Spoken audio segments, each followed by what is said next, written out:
Chapter 2024. Qinzhou said coldly. Hua Jin, didn't I remind you not to get into an argument with President Mu?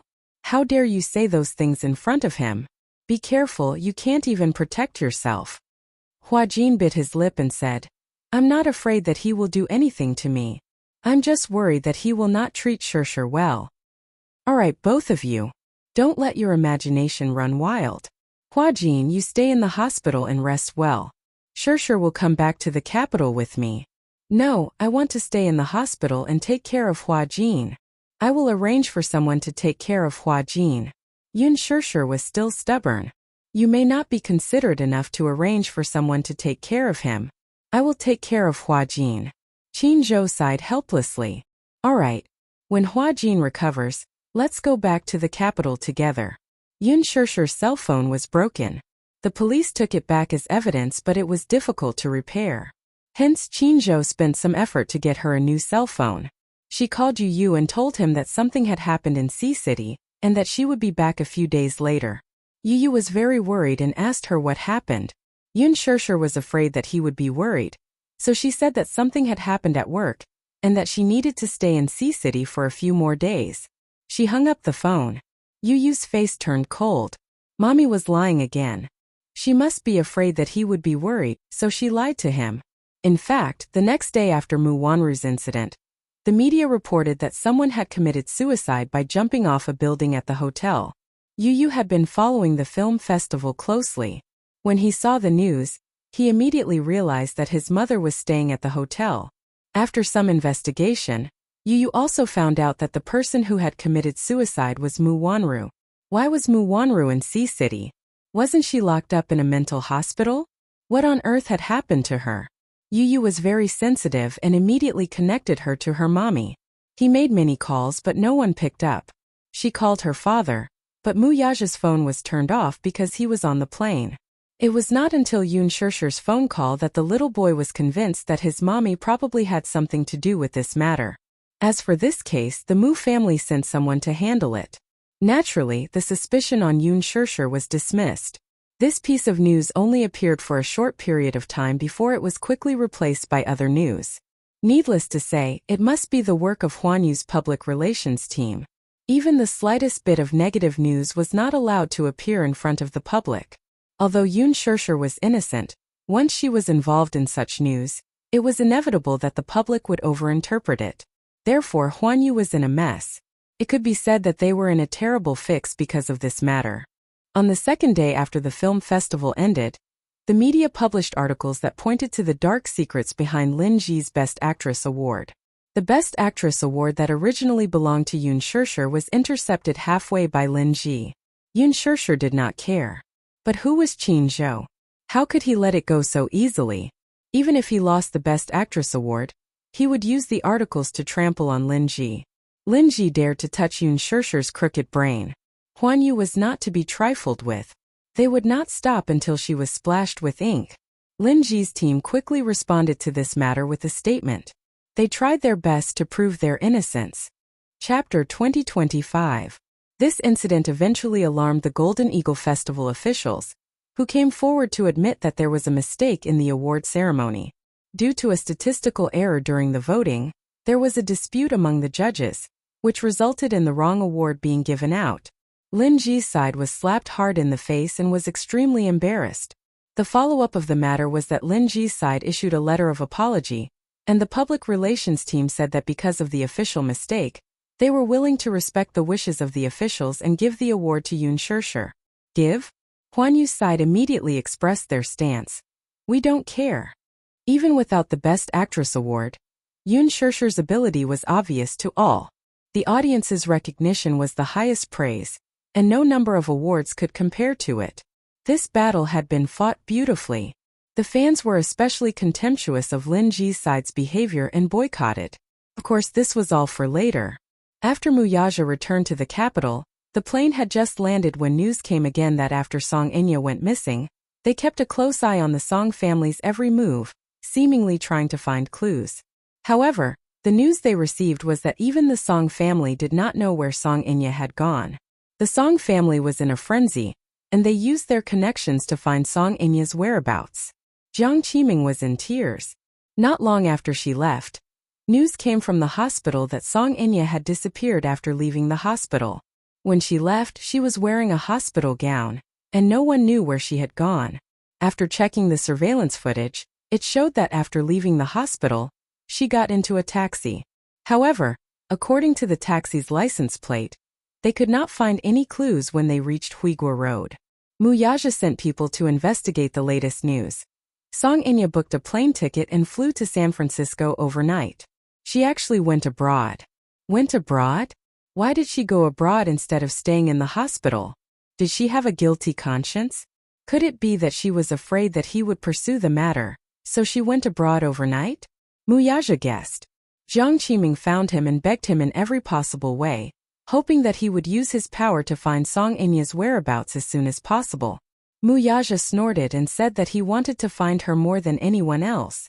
After all, he still owed him an explanation regarding Yun Shishir's matter. She had to be held accountable for this matter. Jiang Qiming was baffled. She clearly had no idea what Song Enya had done behind her back. Mu Yaja couldn't be bothered with her. After this incident, coupled with Song Enya's vile behavior, he decided that his relationship with the Songs would end here. Don't worry, I will definitely send people to find your daughter. Mu Yaja only left this sentence for her to digest on her own. Jiang Qiming trembled with fear when she heard that. She glanced at Mu Yaja's expression and saw that it was very ugly. She did not know what her daughter had done to make him so angry. On the other side at Sea City Hospital, under Yun Shishir's meticulous care, Hua Jin's injuries gradually improved. Hua Jin had never received such meticulous care. Yun Shishir accompanied him through the night. When he was thirsty, she would immediately serve him tea. When he was hungry, she did not feel tired and borrowed the hospital's kitchen to make fish soup for him, saying that it would help his wounds heal. Hua Jin was so touched that he could die. No one had ever been so nice to him. Even if there was, it was for selfish reasons. Chapter 2026. His wounds healed very quickly. A week had passed and the stitches could be removed. However, he was not willing to let his wounds heal so quickly. He actually enjoyed the time when she was taking care of him in the hospital. Although it was short, it was very heartwarming. However, just as he was about to be discharged, Jiyuchi suddenly appeared. There was another woman who appeared with her. At the door of the ward, Hua Jin was stunned to see Xiaoya suddenly appear in front of him. The smile on his face froze for a moment. Xiaoya. Why did she come to Sea City all of a sudden? Didn't they say that she was studying in Japan and would not be able to return for a short period of time? But now, she appeared in the hospital without any precaution. Hua Jin pursed his lips. Suddenly he felt a little flustered. Yun Shishir, who was feeding him porridge, followed his gaze and saw a woman dressed elegantly at the door of the ward. She was also stunned for a moment. It was a young woman wearing a fur coat. She was tall and slender, and her every movement was graceful. Just like her name, she was noble and threatening. It was Lin Shuya. She had beautiful makeup on her face. Her delicate eyebrows, seductive eyeliner, snow-white porcelain skin, and red lips were especially charming. Even though they were a few meters away, they could still smell the perfume on her. Mysterious and charming. At a glance, Yun Shishir noticed a tiny beauty mark on the tip of her nose. It did not make her look any less beautiful and instead added to her charm. She was a very beautiful woman. She could not think of any adjectives to describe this woman. If she had to describe her, she was like a rose with thorns. Red and beautiful but extremely prickly when touched. However, from the cold expression on her face, it seemed that she did not come with good intentions. Yun Shishir looked at Hua Jin doubtfully. When she looked back, she saw that this woman was looking at her with a pair of sharp eyes. Her eyes were not sharp, but she could see the strong unfriendliness in them. It was as if she had invaded her territory and was chasing her away with her eyes. Lin Shuya slowly walked into the ward in her high heels. The crisp sound of her heels hitting the floor was extremely ear-piercing as they knocked on Hua Jin's heart. Xiaoya, why are you here? Why can't I come? Lin Shuya smiled coldly and glanced at Yun Shishir. Then she retracted her gaze and did not look at her anymore. The exquisite makeup on her face, especially those deep eyebrows, coupled with the extremely cold smile on her face, made people shudder for some reason. Her beauty was extremely ostentatious and aggressive. Song Inya's elegance and nobility paled in comparison to her. Her nobility was emitted from her bones. She was a natural-born aristocrat. It could be seen that only people of high birth could have such a temperament. Hua Jin pursed his lips awkwardly. I thought you were still in Japan. Why didn't you tell me that you were injured? Lin Shuya walked over and stopped by the bedside. She lowered her head and looked down at Yun Shirshir, her red lips parting slightly. This is my seat. Yun Shirshir was stunned. Get out of my way. She gave the order without any courtesy. She was like a high and mighty princess showing off her nobility. Yun Shirshir smiled. He's hungry. I'm feeding him porridge. It's not your turn to talk to me. Chapter 2027. Yuchi, who is she? Yun Shirshir. She's in the same crew as Hua Jin. Oh, she's an actress. Lin Shuya smiled. For some reason, the words that came out of her mouth were extremely contemptuous, as if being an actress was a lowly profession. Yun Shirshir was instantly displeased. This person's words were sarcastic and had a sense of superiority that came from her bones. She was about to flare up when Hua Jin immediately said, Xiaoya, don't be like this. What about me? Lin Shuya frowned slightly and her tone was full of anger. Were you with this woman when I wasn't in the country? There was an accident at the film festival. She was the one who took care of me these few days. Hua Jin explained. Lin Shuya took another look at Yun Shirshir. However, this time there was a hint of scrutiny in her eyes. Suddenly, she raised her hand and mercilessly knocked the bowl in Yun Shirshir's hand to the ground. The bowl shattered on the ground and the porridge spilled all over the floor. Yun Shirshir stood up in shock. Some porridge spilled out from the overturned bowl and stained her body. This bowl of nutritious porridge had just been cooked. She had borrowed the kitchen of the hospital and cooked it for an hour. It was still a little hot. She immediately patted it away. However, she heard Lin Shuya say slowly, I'll get someone to cook it for you later. Hua Jin was a little angry. He looked at Lin Shuya angrily and said, What are you doing? I don't like it when you eat porridge cooked by another woman. It's disgusting. Lin Shuya paused and looked a little unhappy. Also, what do you mean by that tone of yours? Are you blaming me? He had never spoken to her like this before. He had always been gentle and soft. But now, because of another woman, he was glaring at her. Lin Shuya was very unhappy. Yun Shirshir stood up and looked at Lin Shuya. She tried to suppress her anger and smiled coldly. Miss, didn't anyone teach you manners when you were young? What you're doing is very rude. Lin Shuya was stunned for half a second. She looked at her deeply with surprise and anger in her eyes. You, Shirshir. Ji Yuchi quickly walked over and said, Aren't you in a hurry to return to the capital? I'll book a plane ticket for you. Miss Shuya will take care of Hua Jin, you don't have to worry. With that said, she took her hand and pulled her out of the door. Yun Shirshir could not react in time as she was dragged to the door. Stop. Lin Shuya her. Yun Shirshir was not one to be taken advantage of though. She turned around and met the other's gaze without fear. What? I didn't hear you. You. Hua Jin tugged at her sleeve. Lin Shuya waved it away expressionlessly. Yun Shirshir was even more indignant at this, but she maintained her elegant demeanor and coldly said, If you didn't hear me clearly, then there must be something wrong with your ears, but I don't mind repeating myself, you're really ill-mannered. Ji Yuchi listened with trepidation. No one had ever dared to speak to Miss Shuya like that. This Yun Shirshir. She was kind enough to help her out, but she didn't take the bait. Lin Shuya laughed out of anger. What's your name? Hua Jin said. You're Ya. What are you doing? Lin Shuya turned around and looked at him sharply. Who is she to you? Why are you speaking up for her? Stop fooling around, Ya. Do you like her? Lin Shuya asked coquettishly. Do you like her? Is that why you're so protective of her? Chapter 2028. Hearing her question, Hua Jin suddenly fell silent. He looked at Yun Shirshir with a complicated gaze. There were too many inexplicable emotions in his eyes. Suddenly, his lips curled into a smile as he retracted his gaze and looked at Lin Shuya with gentle eyes. How is that possible? Xiaoya, you're the person I love the most. Yun Shirshir was stunned. She looked at him in disbelief. After thinking for a while, she suddenly understood. This Lin Shuya. She was so arrogant and rude. Then she looked at her attitude toward Huajin. Could it be that she's the rumored sugar daddy behind Huajin? Seeing how Huajin accommodated her in every way, her identity must not be simple. She could tell that Huajin was pretending to be deeply in love. No matter how good his acting was, he could fool Lin Shuya but not her. He was lying. What Yun Shishir did not know was that to Huajin, words of love were nothing. He pretended to be affectionate on the surface but deep down he was very cold. Yun Shishir looked at Huajin.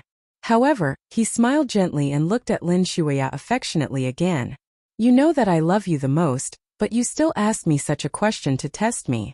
I'm very hurt. Lin Shuya's expression softened. She glanced at Yun Shishir arrogantly. Her expression was that of a victor, but it was self-evident. I don't like you being with other women. As Lin Shuya spoke, she pointed at Yun Shishir arrogantly and ordered, "Make her disappear from my sight." Xiaoya. Immediately. Lin Shuya's voice was not loud, but her expression was very cold. Her tone was indisputable. Huajin bit his lips silently and grabbed the bedsheet tightly. He looked at Yun Shishir silently, but his gaze was slightly colder. Shishir, leave. His indifference made her heart ache for him. Yun Shishir knew that he was lying. At this moment, Huajin wished that she was the one who stayed by his side instead of Lin Shuya. But he was only pretending to be indifferent to protect her. Lin Shuya was probably not a simple character. Huajin was worried that he would hurt her, so he pretended to be so heartless. Lin Shuya cast a sidelong glance at her. Did you hear that? Hurry up and get lost. Don't be an eyesore. Jiyuchi gently tugged at Yun Shishir's sleeve and kindly reminded her. Shishir, let's go. Seeing Yun Shishir's indifferent expression, Jiyuchi hardened her heart and whispered into her ear through gritted teeth. You leaving is really for Huajin's sake. Lin Shuya is not someone you can afford to offend. If you really care about Huajin, leave this place quickly. Yun Shishir glanced at her and pursed her lips, but she still did not take a step forward. Jiyuchi almost dragged her away forcefully. Huajin watched her leave without blinking. He clutched the bedsheet tightly, his heart aching. Why? Can't bear to leave her? Lin Shuya asked coldly. Huajin took a deep breath and leaned back on the bed. His gaze was extremely empty. Xiaoya, I don't have any improper thoughts about her. No improper thoughts? Lin Shuya snorted coldly and sat down by the bed. She said expressionlessly, the way you look at her is different. Do you think I can't tell? Don't think too much. Chapter 2029. Huajin's lips suddenly curled into a smile. He quietly turned his head and gently caressed her face. I'm yours. Lin Shuya smiled sweetly and kissed him gently on the lips. After a few lingering kisses, she pressed her lips against his and murmured softly, What should I do? I want to be with you forever. She had a perverted obsession and possessiveness towards him. She loved him. She loved him deeply. However, no matter how she looked at it, she could not be with him legitimately. She was born into a noble family. As for her future husband, her family would only choose an outstanding man from an even more noble family to be her fiancé. And this person would definitely not be the lowly Huajin. In the entertainment industry, an actor's identity was despised by the real rich. Moreover, the Lin family had already investigated Huajin's background thoroughly. Hence, Lin Shuya's father flew into a rage many times and asked her to cut off all ties with Huajin. However, Lin Shuya refused to comply. She cried and threw tantrums. She even said something as absurd as, I can get engaged to anyone you want, but I will never be separated from him. Mr. Lin could not persuade her and the father and daughter were still in a deadlock. However, Huajin felt physically and mentally exhausted. He did not love Lin Shuya. The so-called love was just an act. He was an actor. Since he was a teenager, he had already wandered around the world of fame and fortune. Meeting Lin Shuya was both his fortune and misfortune. Fortunately, she brought him away from the sea of bitterness. Unfortunately, because of her, he fell into hell once again. In order to survive, he could say all kinds of hypocritical words to her. Acting was a piece of cake for him. Of course he had thought of leaving her. However, was it possible? At the entrance of the hospital, Jiyuchi looked at her apologetically and sighed. Sure, I'm sorry. I can only ask you to return to the capital first. Huajin may stay in Sea City for a few more days. Miss Shuya is here. You have to keep a distance from Huajin. Yun Shirshir's expression was complicated, but she couldn't say a word. She was upset, not because she had been mercilessly chased away by Huajin, but because she felt sorry for him, especially when she saw Huajin forcing a smile and saying insincere words to make Lin Shuya happy in order to protect her.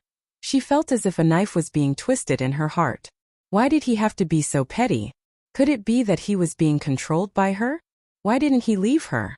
Yun Shirshir hated him for failing to live up to expectations. She remembered him saying, if he wasn't afraid of living, why would he be afraid of death? She had once asked him, if you're not even afraid of hell, what's there to be afraid of if you're trying so hard to live? But Huajin said, there is a kind of living that is more frightening than dying. She didn't understand. However, Huajin said, that's why I'm so envious of you. Sure. You're the darling of the heavens. There are some things that you might not be able to understand. Some people can do whatever they want when they're alive. Some people are struggling at death's door just like the Walking Dead. Everyone's fate is different. After a pause, he smiled bitterly. To me, being able to face the person I like in an open and above-board manner is a luxurious thing. Yun Shirshir's mood was very complicated. She said to Jiyuchi, take good care of Huajin. I will. Jiyuchi called a taxi for her and sent her to the airport. When Qinzhou received the call, he rushed to the airport. Jiyuchi had already booked the tickets. Why are you in such a hurry? Chapter 20:30. With just a few words, the manager understood what she meant. Let's go back to the capital. There were still a lot of things he was in a hurry to deal with. If not for Yun Shirshir's insistence on staying behind to look after Huajin, he would have rushed back to the capital long ago. On the plane, Yun Shirshir suddenly asked, Qinzhou, who's Xiaoya? Lin Shuya. You know her. Haha, she's a well-known name. The manager looked at her. Why? Have you met her face to face? Yes. Yun Shirshir's face was cold. She's a detestable woman. The manager's lips curled into a smile. Don't be rash and do something stupid. Why? He answered truthfully. The Lin family is incomparable to the Song family. Even if the Lin family's threshold is flattened, it's still a level higher than the Song family. Although the old man from the Lin family is a founding father like the old man from the Song family, the power of the two families can't be compared. Song Enya's father is only a minister, while Lin Shuya's father holds an important position with military power. If it were the Qing dynasty, he would be equivalent to the commander of the Nine Gates. His influence is incomparable to the Song families. In other words, if the central government wants to deploy troops, they have to abide by the Lin family's wishes. He changed the topic and smiled. Still, you don't have to be afraid of her. Given your man's background, the Lin family will still make a detour when they see you. Yun Shirshir. There are 4 prominent families in the capital: the Mews, the Gus, the Lins, and the Songs. These 4 families have deep ties with each other and have a lot of interests involved. The reason why I asked you to keep a distance from Huajin is that I don't want you to go against the Lins because of him. I understand. Yun Shirshir replied faintly, then leaned back in her chair and closed her eyes to rest. It was already 3 in the afternoon by the time they reached the capital. Qinzhou sent Yun Shirshir home and hurried back to the company. Before he went back, he specially said, rest well for the next few days. I've applied for leave from the production team for you. Besides, your scenes are almost done, so you don't have to worry about the progress. All right. Let's have a good talk with President Mu. Yun Shirshir suddenly stopped talking. When she got home, Yu and Xiaoichen were already looking forward to her arrival. Before they boarded the plane, Yun Shirshir had already called home to inform her. Yu excitedly grabbed Xiaoichen and rushed to the supermarket to buy fish and meat. They planned to make a sumptuous dinner to reward their mother. Well, although Yu was a boy, she was becoming more and more like a good wife and mother. As Xiaoichen accompanied him to buy groceries, he thought to himself, when I get married in the future, I must use Yu as my template. I must marry a wife as virtuous as you. She was gentle, virtuous, and not only did she do all the housework, she was also very smart. If his wife was as smart as you, he would not have to worry about their children's homework. While Yu was picking groceries, Xiaoqian had nothing else to do. So he was thinking about something far away. If Yu knew what Xiaoqian was thinking, he would have shivered. Mommy, you're finally willing to come back. I thought you didn't want Yu anymore. Yu threw himself into his mother's arms as he grumbled bitterly. Yun Shishir did not know whether to laugh or cry. How could that be? How could Mommy bear to not want Yu? Then why are you only back now? Chapter 2031. Nope. Yun Shishir said guiltily. Mommy and Daddy's relationship is very good. Then why are you gritting your teeth when you say very good? Detective Yu narrowed his eyes and sensed something fishy. Yun Shishir felt even more guilty. When did I? Alright, I don't care about you. You're making me worry all day long.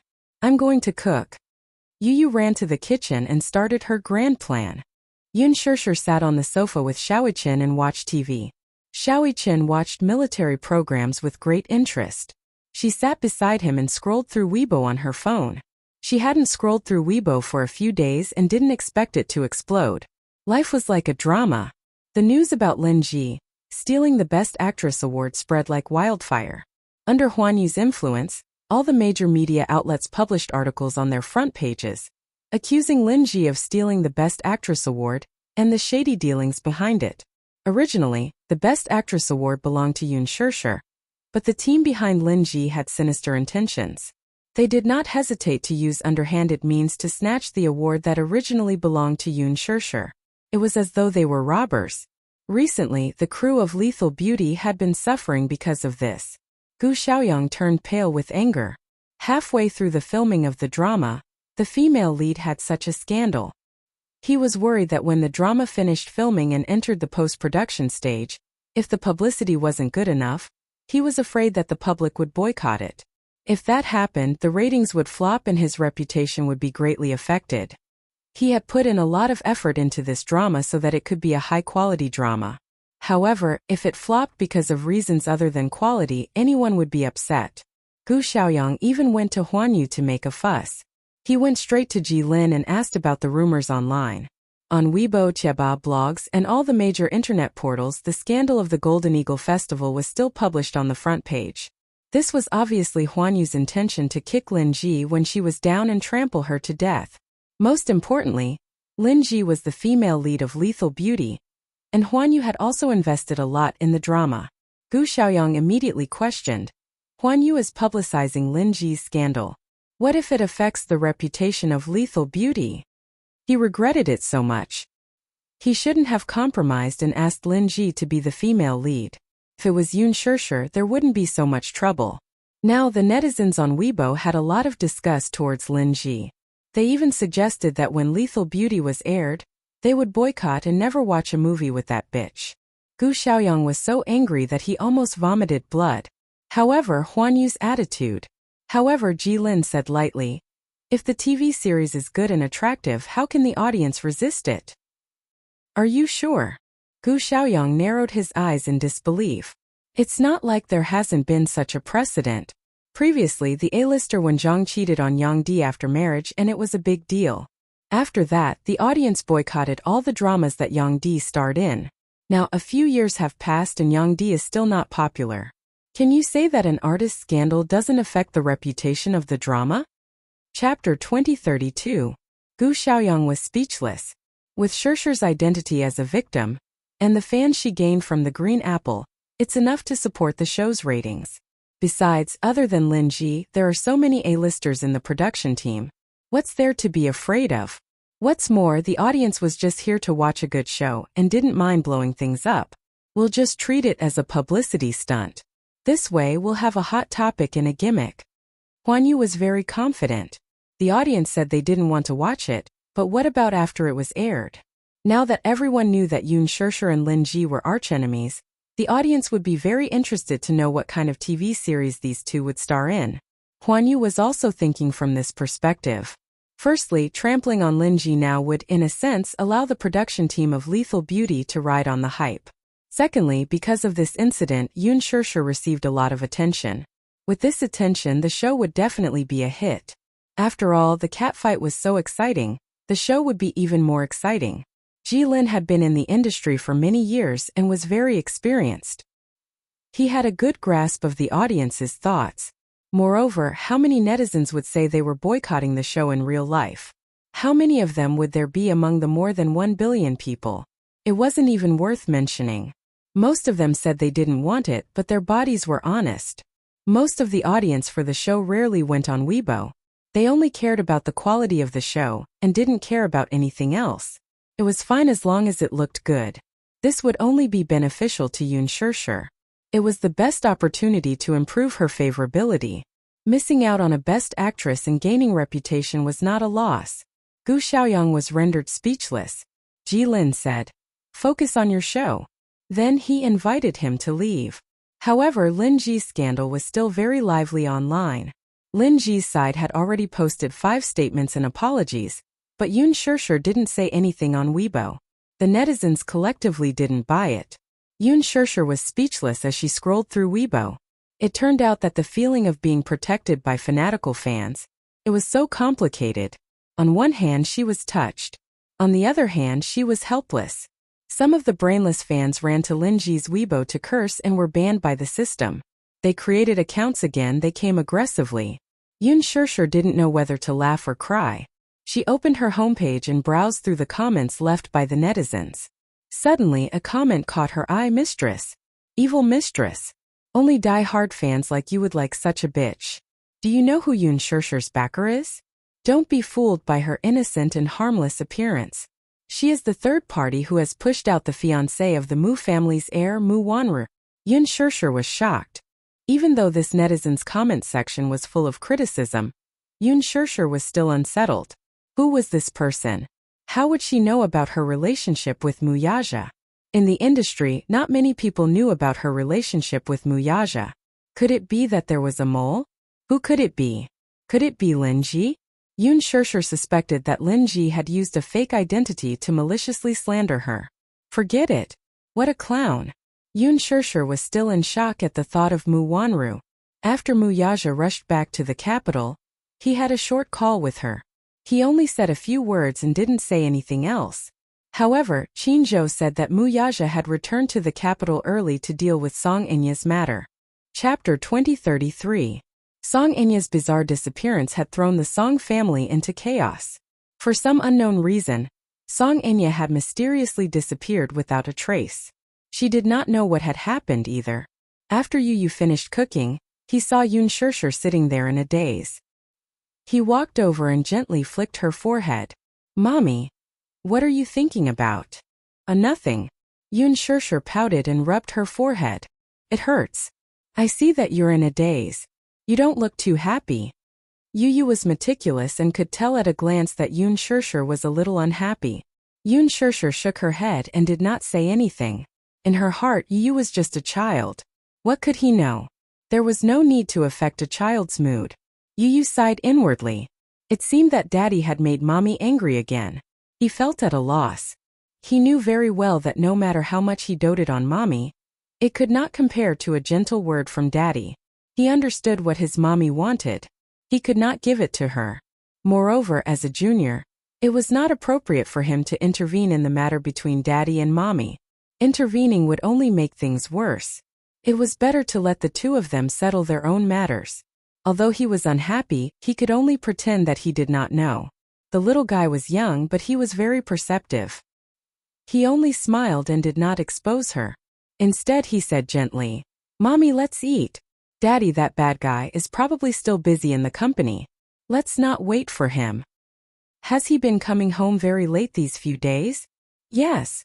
I've been working overtime at the company to keep an eye on him. Don't worry, Daddy didn't go out to play." Yoon Shurshur was amused by Yu's mischievous behavior. Little Ichin immediately testified from the side. "I'll prove it. Although Daddy comes home very late, he comes home every day to report." Yoon Shurshur laughed uncontrollably. "You two are smart." "Of course. Mommy isn't here, so we have to supervise Daddy." "Did he eat on time?" No, there was one time when I went to the company to visit him. At 12:30 in the afternoon, he was still in a meeting. He seems to be very busy these days. Yun Shishir nodded. Suddenly, she picked up Xiaoqian and said, "Let's not wait for him. Let's eat." Yes. The dinner was very sumptuous. There was fish and meat but not much. There were only 5 dishes and 1 soup. It was very exquisite. Yun Shishir didn't eat anything on the plane, so she was starving. She sat at the dining table and didn't care about her image. Yu was dumbfounded at this sight. He scooped food for her as he watched her gorging herself. "Mommy. Can't you at least pay attention to your image? Be more ladylike." Yu pursed her lips and said tactfully, "You look like a refugee." Xiaoqian added, "Haha, I'm already used to mommy's table manners." Yun Shishir was speechless. She fell silent and glared at Xiaoqian. "What's wrong? Do you dislike mommy?" No. Xiaoqian held back his laughter. "Mommy is beautiful no matter what. Why do I need to pay attention to my image in front of you?" After dinner, Yun Shishir insisted on washing the dishes herself. Yu sat beside her on a stool and chatted with her. Xiaoqian was assigned to walk the dog. He felt wronged, but when Yu glared at him, the little guy obediently walked the dog out. The kitchen was silent for a moment. Chapter 20:34. Yu cupped his head and looked at her quietly. Suddenly he said, "Mommy." Yu wanted to say something but hesitated. In the end he said nothing. "I'm just calling you. I've missed you for so many days." Yun Shishir's heart warmed. She bent down and kissed his forehead gently. "Mommy missed you too. You missed me, but I didn't say I would come back early." Yu snorted proudly and kissed her cheek. Yun Shishir smiled when she saw his proud expression. She liked it very much. She liked seeing Yu's adorable expression. He was like a little elf that made people want to dote on him. Halfway through, Yu insisted on helping, but Yun Shishir refused. It was winter. Although the water was warm, Yun Shishir's heart still ached and she insisted on washing the dishes herself. Yu had no choice but to give up. "Mommy's hands are so beautiful. Yu's heart aches for you when you wash the dishes so much. Yu's heart aches for you when you wash the dishes." "Okay. I know that mommy loves you." After washing the dishes, Xiaoqian also walked the dogs home. She accompanied the 2 children to watch TV before coaxing them to bed. It was late at night. After washing up, she lay on the bed. However, she tossed and turned, unable to fall asleep. Outside the window, the night was quiet. However, the quieter it was, the more uneasy she felt. Would he come back tonight? She had not called him when she returned to the capital today. She felt that the 2 of them were in a cold war. Yun Shishir closed her eyes and suddenly felt sad. It was past midnight. Suddenly, she heard the sound of a car engine coming from afar. Then she heard the car turn off in the garage. At that moment she felt her heart clench. This situation seemed familiar. 7 years ago it was also a night like this. She was arranged to stay in a villa near the sea, silently waiting for his arrival. It was also in such a dark night that she heard the car turn off in front of the villa. Then she heard his steady footsteps getting closer and closer. At that time she was so uneasy, not knowing what kind of man would appear in front of her. At this moment he was just as nervous as before. Yun Shishir suddenly heard the sound of the door being pushed open. Along with the slight movement, he seemed to have walked into the living room and was resting on the sofa. She became increasingly uneasy. Every minute and every second felt as long as a century. He went home. At this time, she should be happily opening the door to welcome his return. But ever since they parted on bad terms, he felt a little awkward now. Yun Shishir covered herself with the quilt. It turned out that the Cold War was so tiring. She wanted to hug him tightly and pour out her heart, but she did not have the courage to do so. Muyaja did not know that she was back. He sat in the living room for a while, then went to the dining room. He poured a glass of water and drank it in one gulp. No matter how good the soundproofing was, she could still hear his footsteps in the living room in the silence. Then she seemed to hear him walking towards the bedroom. Her heart was in her throat. Katja! The door suddenly opened. The man was suddenly stunned for a moment. He looked at the bulging figure on the bed. She was back. Why didn't she tell him? Yoon Shirshir gritted her teeth and hid in the quilt. She did not dare to poke her head out and pretended to be asleep. She did not know how to face him. Chapter 20:35. Hence, she could only pretend to be asleep to get out of this awkward situation. Muyaja turned around and went to the bathroom. The sound of running water seemed to indicate that he was washing up. After washing up, he took off his clothes, changed into his pajamas, and got onto the bed gently. The man's tall and lanky body gave her a great sense of security. Even though she didn't touch him, Yoon Shirshir could still feel that solid chest behind her. She shut her eyes tightly and didn't dare to open them. She pretended to be asleep and her breathing was calm, and he didn't seem to notice that she was awake. He thought that she was already asleep, so his movements were very careful, afraid that he would wake her up. Just when she thought that they were going to spend the entire night estranged, the man behind her suddenly intimately pressed against her. His body was very hot. It was unusually hot. Even through the coral fleece pajamas, she could still feel the burning temperature of his skin. Why was it so hot? While Yoon Shirshir was in a daze, she felt his gentle movements. The man gently hugged the back of her neck and casually reached out an arm to cushion her throat. Then, he gently and carefully pulled her body into his embrace.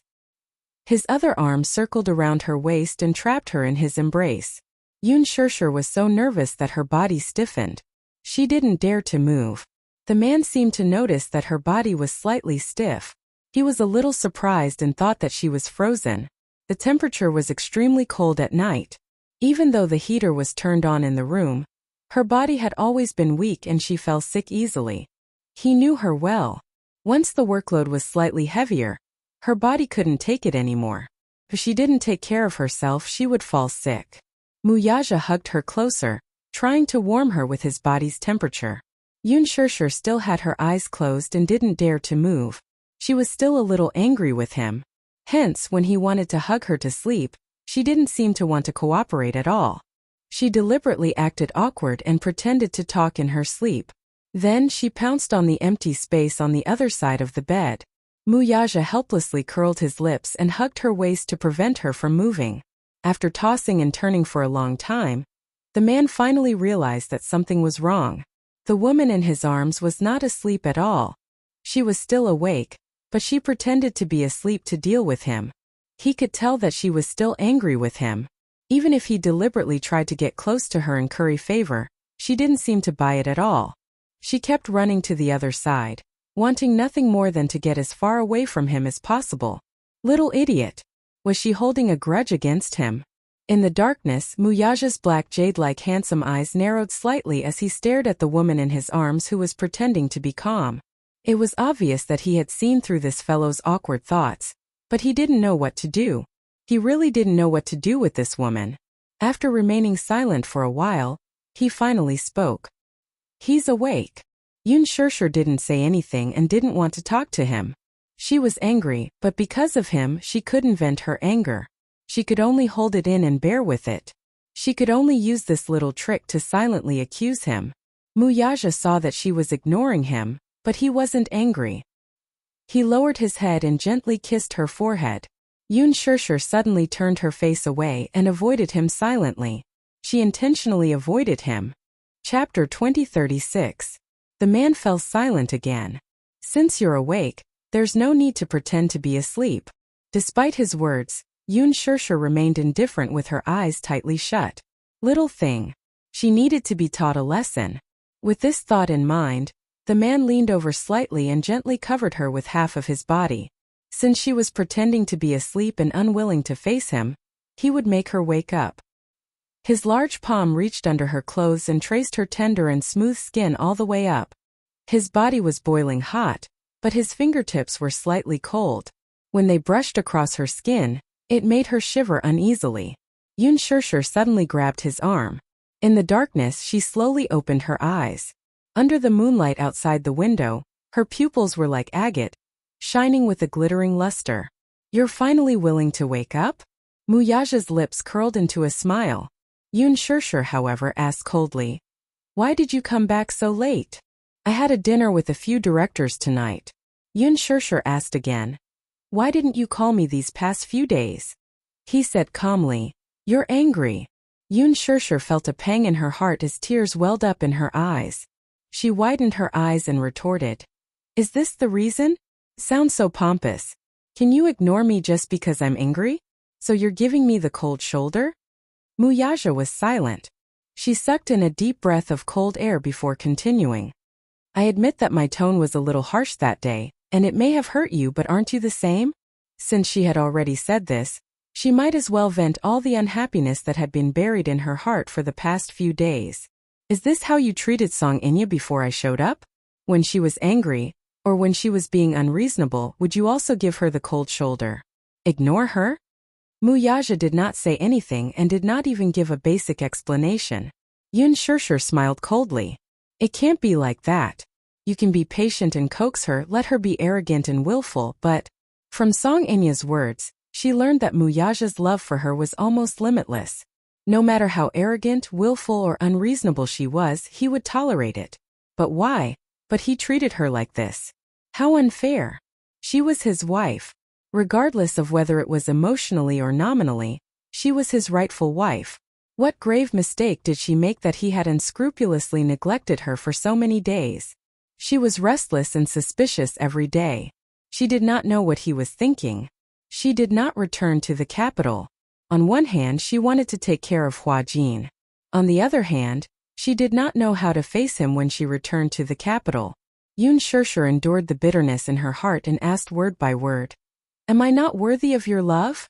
Do you have to be so sarcastic? I just want to know if I'm more important to you or Song Inya. She asked stubbornly. She clearly knew the answer in her heart. Whether it was from Qin Zhou or those close to him, be it Lu Jinyu or Jiang Shan, all of them said that she was important to him. Still, she could not believe it and wanted to verify it personally from him. She could only be sure of the words coming out of his mouth. Why are you asking this question? Chapter 2037. Isn't it good for you to answer me when I ask? I want to know because I feel uneasy. I have a feeling that Song Inya is more important to you than I am. You can break your promise with me for her sake. You can indulge her and hurt me time and time again. What exactly is the reason for you to be so protective of her? If it were someone else who did this to me, you'd definitely get rid of them by hook or by crook. But Song Inya has crossed my bottom line time and time again. Yet you still don't have a tough attitude. Is she really that important? So important that you can ignore my feelings? Her voice was calm, but the anxiety in her tone made him frown again. He pinched her cheeks and fiercely sealed her mouth with a kiss, trying to force her to calm down. Pressing his lips against hers, he asked in a deep voice. Must you be so self-righteous and make assumptions about me? Yoon Shirshir widened her eyes, but a line of tears fell from the corner of her eyes and landed on his arm. Her voice was trembling and hoarse as she broke down. Other than making assumptions about you, what else can I do? You're not willing to tell me anything. Other than trying to figure out your psychological world, what else can I do? Muyaja's eyes flashed fiercely as his heart was stung by her words. No matter what it is, I like to tell you everything. No matter if it's happy, sad, agitated, or sad, I'm willing to tell you everything. But what about you? You're always silent and don't let me know anything. Do you know that I feel very lonely like this? Muyaja was suddenly speechless. He was surrounded by a panic that he had never felt before. He did not know how to respond to her uneasiness. The only thing he could do was to hug her tightly, as if by pressing her head against his chest, she could hear his fiery heartbeat. He really wasn't good with words, and he wasn't good at expressing his love. I love you, these mushy words of love, he said again and again in his heart, but at this moment it was hard for him to say it. The only thing he could do was to hug her tightly, as if doing so would allow her to feel the warmth in his heart. It seemed that this was the only way to let her listen to his heartbeat, so that there would be no suspicion of hypocrisy. But she wanted him to tell her his burning feelings. It was driving him crazy. He didn't know how to express it so that the words "you're the most important" would have more power and weight. Yoon Shirshir buried her face in his chest, and her tears became more and more unrestrained. She recalled the despair she felt when she was on the verge of death on the top floor of the hotel in Sea City. It was like the end of the world. However, all of this was thanks to Song Inya. Her sixth sense had always been accurate. Even without any concrete evidence, she was certain that the Missy was behind all this. How could he understand her hatred for that Missy? What exactly does that Missy mean to you? What do I mean to you? Can you answer me? Muyaja hugged her, his heart aching. Just as Yun Shirshir was feeling disheartened, the man suddenly said in a deep voice, "Her appearance once drove away the heaviest darkness in my life." Oh. Chapter 2038. She appeared with a face that was very similar to hers. It's good to think of her when I see it. At least she brought me out of that gloomy world. He was never willing to talk about this matter. It was because of that gloominess that he did not want to recall even for a second. In such a big family, every step was dangerous. All along, he and his mother had relied on each other. He was her support and she was his support. But one day they were separated by life and death. It was a despair that almost destroyed the world. It was Song Enya who held his hand and brought him away from that darkness. To her it's gratitude. It's Gu Nianji. Then what about me? Yun Shirshir was extremely jealous. It turned out that Song Enya used to be so important to him. In his heart she seemed irreplaceable. What about her? What kind of place did she hold in his heart? Muyaja hugged her shoulders tightly. At this moment this man, who had always been tall and steady, hugged her tightly like a childish and uneasy child. Because my world needed sunlight, you appeared. Because my world needed sunlight. So you appeared. Yun Shirshir's pupils contracted. This was probably the first time in a long time that he had said such romantic words. Her heart was instantly filled with a warm current of endless energy. Yun Shirshir bit her lip, crying and laughing at the same time. He said that she was his sunlight, the sunlight in his world. Muyaja looked at her crying, but he did not know what she was thinking. He held her face and said helplessly, "I'm sorry. Maybe I'm not good at expressing myself. I don't know what to do to stop your imagination from running wild." As he spoke softly, he gently kissed her brows, the tip of her nose, and the tears at the corner of her eyes. "As for what you said, in the future it won't happen again. I'll tell you everything you want to know." No matter what it was, he would never bury it in his heart again. This was a promise he made. When he said it, he would do it. Yun Shirshir choked. "If I was really pushed down the stairs by Mu Wanru that night, what would you do? If it wasn't for Hua Jin that night, she would have really been brought to hell by Mu Wanru and consigned to eternal damnation. What would happen to him? Would she be sad?" Muyaja suddenly hugged her tightly. Her words, however, had undoubtedly hurt him. Over the past few days, he had constantly thrown himself into work to punish himself. How could he not hate himself for his carelessness, which had allowed Song Enya to find a loophole and put her in danger? How could he not blame himself? She thought he was snubbing her. Actually, he was just punishing himself for his failure. Muyaja caressed her cheek and said in a deep voice, "I will accompany you. Even if it was hell." He would also accompany her. Yun Shirshir felt her heart skip a beat. The words that she had always wanted to hear, now coming out of his mouth, seemed somewhat unreal. In fact, she had always felt that the so-called relationship between her and Muyaja was unfair, perhaps because of her family background. They were not on equal footing. Perhaps there was a reason for being well-matched in terms of social status. However, she had always been competing for him. Muyaja told her to stop acting, but she persisted. She only wanted to become an outstanding woman one day and stand by his side. Chapter 2039. That was why she tried to be more perfect. But he said that he would be with her. Really? Was he coaxing her or did he really mean it? Yun Shirshir suddenly felt that she had had enough. She wanted to hear him say something to make her feel at ease, but now that he had said it, she actually questioned the authenticity of his words. This man probably disdained to say any hypocritical words. If he could say that, it meant that he really meant it. Maybe she desperately wanted a sense of security from him. Now that she had gotten it, she started to worry about her gains and losses. Yun Shirshir hugged him back and hugged his strong back tightly. It was enough. It was really enough. She was a woman who was easily satisfied and did not ask for too much. If he could say that, it meant that she was really important to him. No matter what he said, she would trust him unconditionally. Even if it was a lie, she would believe it to the end. Even if it was poison, she would accept it with a smile. This was her trust in him. Not angry anymore? Seeing that her expression had finally eased a little, Wuxia pinched her face and pecked the corner of her lips. This little thing's bad mood came and went quickly. She was satisfied with just a few words of coaxing. Seeing that she was satisfied, he suddenly felt a little empty in his heart. Only then did he realize that this woman didn't actually want much. Giving her a sense of security was enough. She was different from other women. If it were other women who were angry at this time, as long as a man gave them expensive jewelry, Hermes bags, Chanel brands, diamonds and rings, their anger would probably dissipate and they would be beaming with joy. But what she wanted was just a sentence of affirmation, a promise, a sentence of "you are very important," and her heart would bloom. He helplessly realized that what she wanted was so insignificant, but he had not done well enough. His heart felt like it was being stabbed. It would not happen again. It really would not happen again. He would not let her be in danger again. He would not let her be neglected. And he would not let her make wild guesses. Wuxia hugged her, his heart full of guilt. These few days he had been thinking about her thoughts, but in the end he realized that what she wanted was so simple. It was a long night.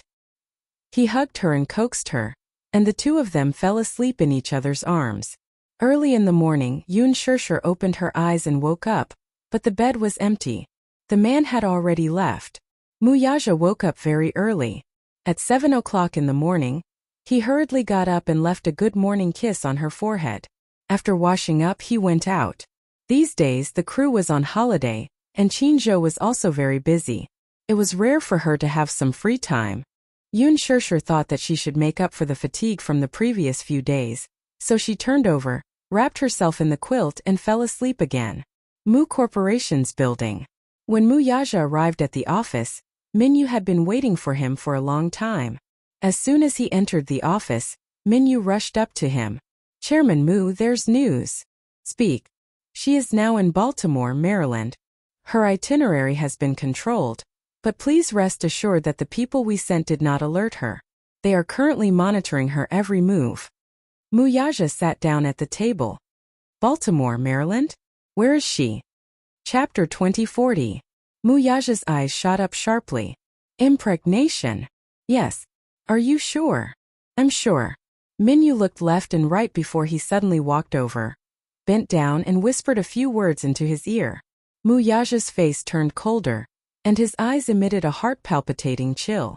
Minyu stood up and observed his expression in fear. Wuxia sneered. "She's crazy." She had undoubtedly touched his reverse scale by doing this. Naive. She thought that her plan was foolproof because it was meticulous. Did she think that he was a decoration? How dare they try to pull such a stunt behind his back? So what if she succeeded? Did she expect him to admit it? What a joke. Since she insisted on planting such a seed of disaster, he did not mind accompanying her to the end. "We're also very surprised to hear this news," Wuxia said coldly. "We must not let her succeed." "Yes, I understand. I'll do as you say." "Does the Songs know about this?" "They probably don't. She hid it from everyone, including the Songs." "Ha!" Wuxia slammed the report on the table and leaned back in his chair. He closed his eyes to rest for a while before suddenly opening them with a sharp gaze. "Come here." Minyu immediately walked over and bowed respectfully. Wuxia whispered a few words into his ear before waving his hand. "Do as I say immediately." "Yes." Minyu nodded and hurriedly left the office. Wuxia picked up the report on the table with a cold gaze, his lips curling into a cold smile. Since she had done this, he did not mind eliminating the source of the problem. Baltimore, Maryland, United States. Johns Hopkins Hospital. Song Inya stood in front of the window and looked at the night view. The window reflected her pale face, which looked lifeless. On the third day of her arrival in the United States, she was arranged to stay in the hospital. She followed the doctor's instructions and tried her best to recuperate and wait for the best time to conceive. Her body was not in good condition, so she needed some time to recuperate.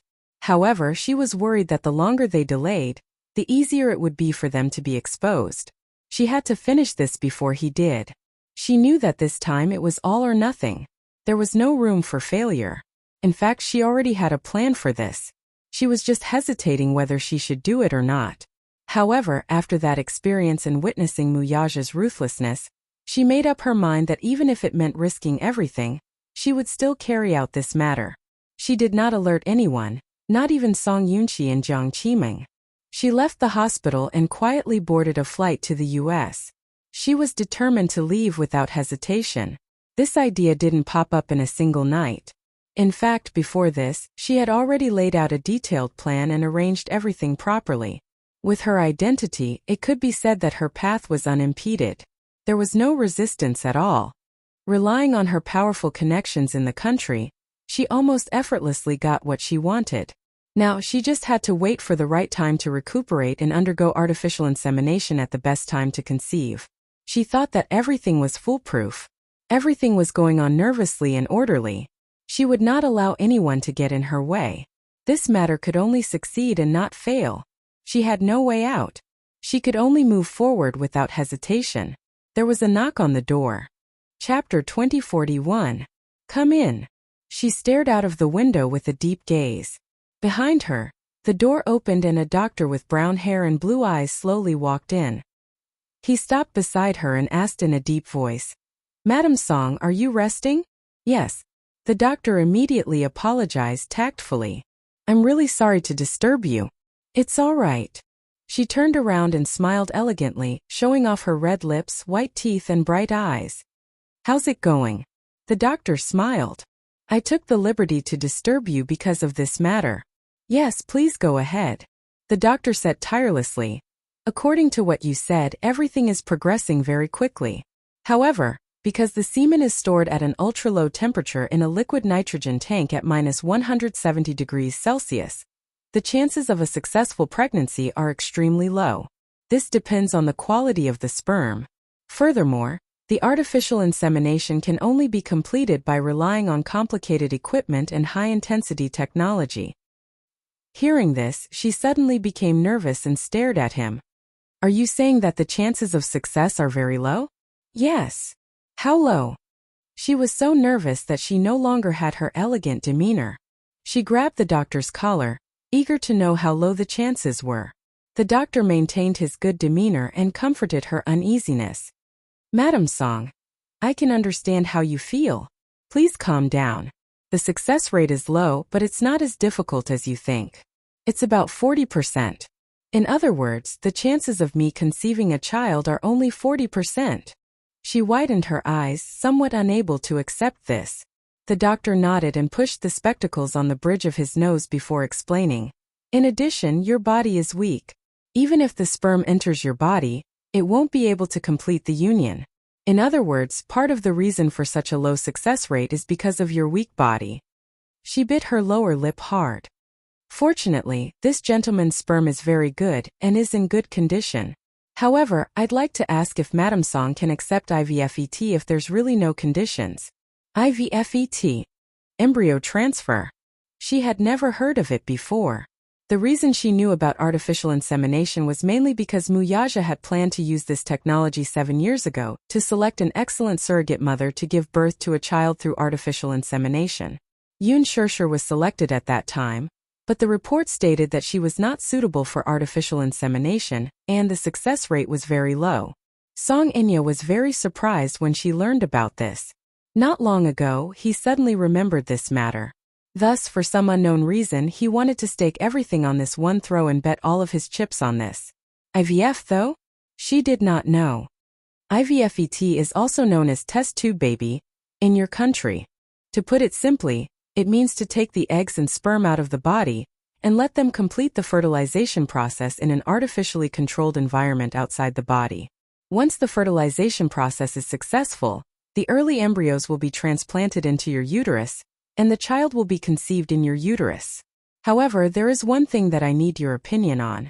IVF is very painful, even more painful than artificial insemination. Are you willing to try it? What's the success rate? Chapter 2042. 99%? Song Inya's heart skipped a beat. She turned around and looked out of the window with a complicated gaze. She did not care how painful the so-called pain was. Now that she had her own way, no matter how painful it was, she had to do it without hesitation. Moreover, the doctor said that the success rate was very high. 99% was enough. She turned around and asked, "How long will IVF take?" "It'll take a certain amount of time." "How long is a certain amount of time?" she asked nervously. "I don't have much time." "It'll take at least half a month. Do it immediately. As soon as possible." "Okay, Madam Song. Please don't be anxious. We'll do it as soon as possible." With that, the doctor left in a hurry. Bang! The door closed softly. Song Enya fell onto the sofa as if she had lost all her strength and looked blankly at the ceiling. She did not know how many connections and assets she had used to rush to America this time. She even secretly stole 8 figures from Song Yunqi's account behind the back of the Song family. 8 figures. The price of artificial insemination was much higher than she had imagined. That day, Muyaja's indifference made her feel disheartened. She knew very well that this man was disappointed in her. She had also forced herself to give up, to let go, to stop chasing after him. However, she suddenly realized that this man had unknowingly become her whole world. If she were to leave him, her world would instantly become dark and hopeless. What was frustrating was that even though she hated him a lot, she really could not leave him. Therefore, she took an unconventional approach and came up with this idea. She planned to use artificial insemination to secretly get pregnant with his child behind his back. She thought that Yun Shishir had made use of the child to gain his favor, so why should she not use such a method too? The status of a mother in a wealthy family always depended on her child. With Yun Shishir's status, she was not worthy of it. However, she was worthy of the Mu family. Yun Shishir must have used the 2 children to tie Brother Mu's heart, so why should she not do the same? If she was pregnant with Brother Mu's child, he would definitely not blame her or abandon her. The child would become a deep bond between them. Even if Brother Mu was cruel and resolute, she would have a child with him. Even if she did not have Brother Mu, she would still have spiritual sustenance. Moreover, no matter how ruthless he would never ignore her. Brother Mu might not care about his own flesh and blood, but the Mu family should, right? Which rich and powerful family didn't value inheritance? She would not force it. Even if she had to marry Brother Mu and become his concubine, she had her reasons now. In the future there would be plenty of time. She didn't believe that she couldn't beat Yun Shishir. At this thought, she clenched her fists so tightly that her sharp nails dug into her palms. At this moment the Song family was in chaos. Especially Song Yunqi. When she found out that an 8-figure sum of money in her account evaporated overnight, she was so anxious that her head hurt. There was no need to investigate to know who had moved the money. Other than his father, Song Enya was the only one who knew his account password. Now she had also disappeared without a trace. If it wasn't her, who could it be? What a disappointing fellow. Where did he go? Chapter 2043. Song Enya was very ruthless. She was worried that her whereabouts would be exposed to Muyaja sooner or later. Hence, she did not inform anyone. Song Zhenghua was so angry that his blood pressure rose sharply, and he almost had a stroke. When he learned that his daughter had disappeared overnight, he was so angry that he scolded Jiang Qiming harshly. Look at how you've taught such a good daughter to become like this. She disappeared overnight as if she had evaporated from the face of the earth. Is this the good daughter you've taught? Enya is just a child. She's not sensible at all. Are you not sensible too? You must find the child as soon as possible. If anything happens to Enya, I'll divorce you. Jiang Qiming was already worried and distracted. She had already asked for help from her connections to search for the child. Now that she was humiliated by him, she even had the thought of killing herself. He actually dared to say something like, divorce. Besides, was she really the only one responsible for Song Enya's current state? In the entire Song family, he was clearly the one who doted on his daughter the most. He took a large part of the responsibility for Enya's current state. When Enya was disobedient when they were young, she would be yelled at by him when she wanted to educate her properly. Jiang Qiming felt aggrieved and helpless as tears rolled down her cheeks. She was helpless and helpless. Divorce was impossible. If he wanted her to divorce, she might as well die. If word got out that she wanted a divorce at this age, wouldn't she become a laughingstock? At the very least, she would die a glorious death with the title of the mayor's wife. Jiang Qiming also felt extremely disheartened. All these years she had suffered many grievances in this family, but she had no one to complain to. Although she was the madam of the Song family and the mayor's wife in name, she was well respected and had a status. When she entered and exited the upper class, she received polite and attentive gazes. This indeed satisfied her vanity to a large extent. But in reality, how could she have any status in such a big family? She was the eldest madam. On the surface it sounded nice. In such a patriarchal family, how could she have the right to interrupt? Putting aside the days of fear and trepidation, as well as the colorful flags that Song Zhenghua would fly outside behind her back, as the legal wife, she could only turn a blind eye to it. But if she were to talk about the mistreatment she suffered at home, not to mention her husband, even Song Enshi, a young child, was spoiled and arrogant. She did not even respect her mother. It was really very sullen. Now that Song Enya was missing, she was blaming her for it. She simply could not bring herself to say anything. Song Yunqi sat at the side and didn't say anything. Song Enshi hid in her brother's arms in fear and didn't dare to make a sound. She only knew that her sister was missing, but she didn't know where she had gone. From beginning to end, Song Yunqi did not mention the transfer of assets in the account. He didn't dare to mention it. If his father knew about this, he would definitely fly into a thunderous rage and vent his anger on him. Song Yunqi only wanted to find Song Enya's whereabouts as soon as possible. As for these assets, he always suspected that Song Enya must have a need for them. As for what she wanted to do, he still did not know. Song Yunqi was afraid that she would cause an earth-shattering commotion, so he had already sent more people to search for her. Chapter 2044. There's an acquisition proposal tomorrow, and we need to start an international video conference. Got it, boss. Have you found out anything about that matter?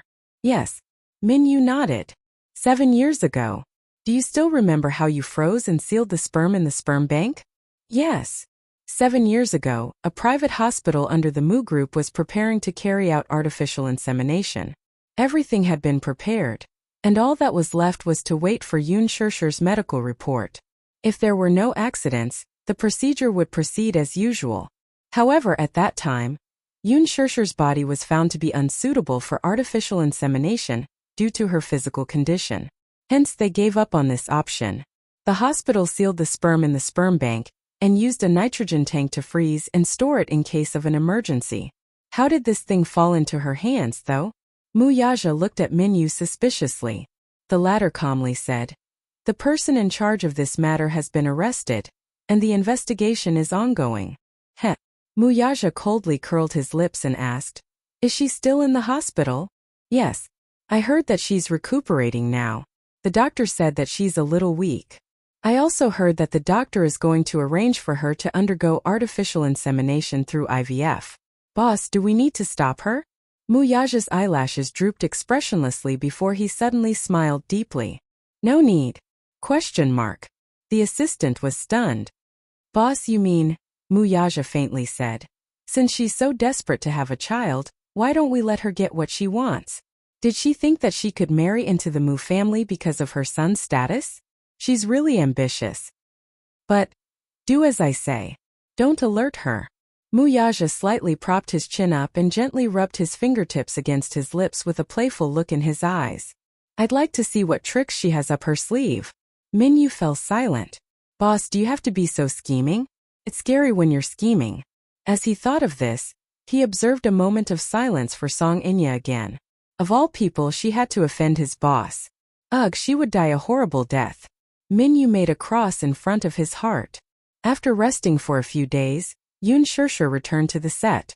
She didn't have many scenes left, so she wanted to finish filming as soon as possible. As soon as she returned to the set, she bumped into Lin Ji. She always seemed to be able to accurately interpret the phrase "enemies on a narrow road." When Lin Ji saw her, she was so angry that smoke almost came out of her head. She glared at her like a meat grinder, gritting her teeth as if she wanted to kill her with her gaze. Yun Shishir, on the other hand, smiled. Seeing her expression, she felt happy instead. She liked it when Lin Ji hated her to the core but couldn't get rid of her. Lin Ji must have been very frustrated these past few days. The Best Actress incident at the Golden Eagle Festival was still trending online. Many people were fiercely cursing her, making up stories about her, and humiliating her. Many fans formed a jury and left comments on her Weibo, demanding that she return the title of Best Actress and apologize to Yoon Shurshur in person. Alas, she had already given up the title of Best Actress, only because Yoon Shurshur felt that it was dirty and didn't want it. Lin Ji felt very wronged. She was already in this state, so what more could she do? Did she have to ruin her reputation before she would let it go? Chapter 2045. Yoon Shurshur walked around her wanting to leave, but Lin Ji suddenly reached out to stop her. What? Yoon Shurshur. Lin Ji yanked her sleeve and forced her to turn around to face her. What do you want? Things have come to this point. It should be enough. Enough. Yoon Shurshur tilted her head, her expression cold. What do you mean? You're the one who instigated the public opinion online. You want to use cyberviolence to put me to death. How can you be so cruel?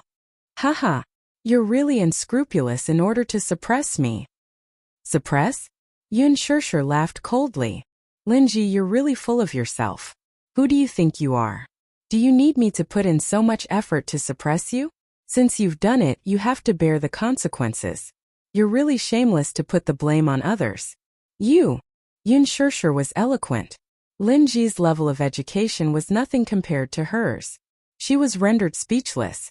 She glared at her fiercely, as if she wanted to cut off a piece of meat from her. Don't stare at me like that.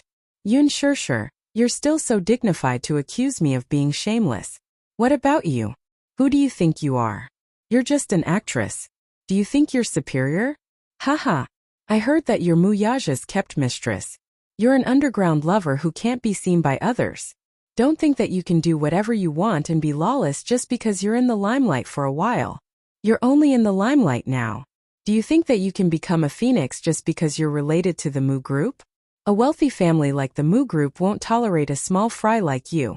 You can't even cross the threshold even if you want to. Don't think that you can be arrogant just because you're related to Muyaja. Underground lover? Yoon Shurshur was amused as she recalled these words. She was really jealous. Even if she was an underground lover, she seemed to be jealous. Muyaja's name alone was enough to attract bees and butterflies. Lin Ji said fiercely, "What? Do you think you're his legal wife? She's just a mistress he's keeping. When he's tired of you, he'll kick you away. Just as you said, I'm still in the limelight. If you offend me, aren't you afraid that I'll crush you?" She smiled elegantly. Besides, I'm not a secret lover. If she's not his secret lover, could she be his wife? Lin Ji said disdainfully, her eyes full of contempt. Dream on. Haha, I'm sorry, she smiled flirtatiously, then raised her hand slightly and gently moved her fingers. On his ring finger, there was a huge diamond that was incomparably dazzling. You're so pitiful. Yoon Shurshur looked at her sympathetically. Why don't you ask your sugar daddy to bring you out to see the world more often? If you have the money for shady dealings, why don't you go out and see the world? It's embarrassing that you're so short-sighted. Do you think I'm like you? Treating a fake as a treasure? As she spoke, she glanced meaningfully at the diamond pendant around her neck. The so-called high-quality imitation was the use of real materials to make a one-to-one imitation of a piece of jewelry. Chapter 2046. Yoon Shurshur could tell at a glance because the diamond necklace she was wearing was a gift from Muyaja. It was a limited edition and the only one in the world. Lin Ji's necklace was obviously a fake. Yoon Shurshur sneered. Leaving the dumbfounded Lin Ji behind, she took a detour and walked away. Lin Ji snapped back to her senses and turned around to watch her leave.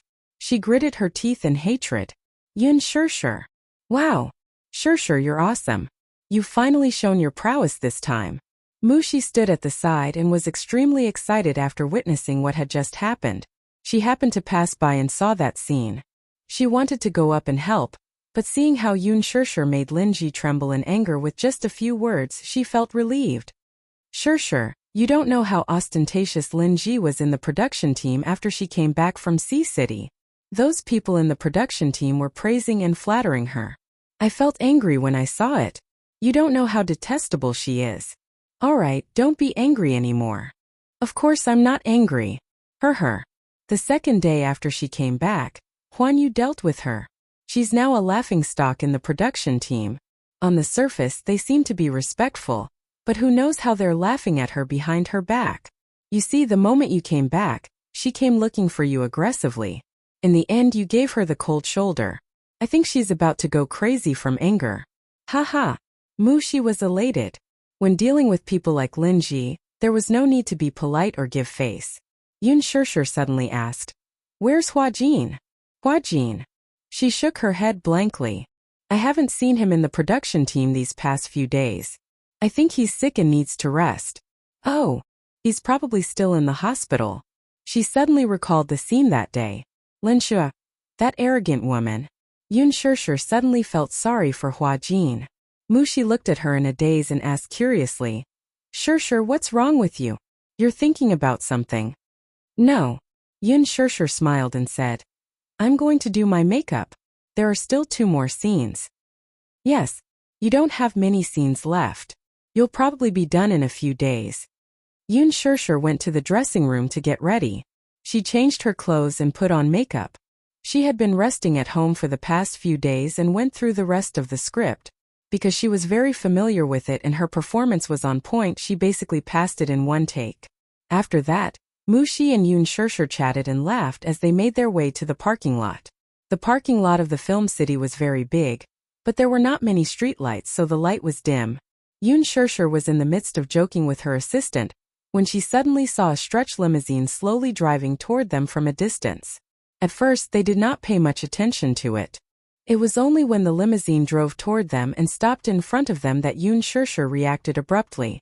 After the limousine came to a steady stop, the door opened and a few men in black alighted. They eyed them covetously. Mushi immediately raised her guard and looked at them warily.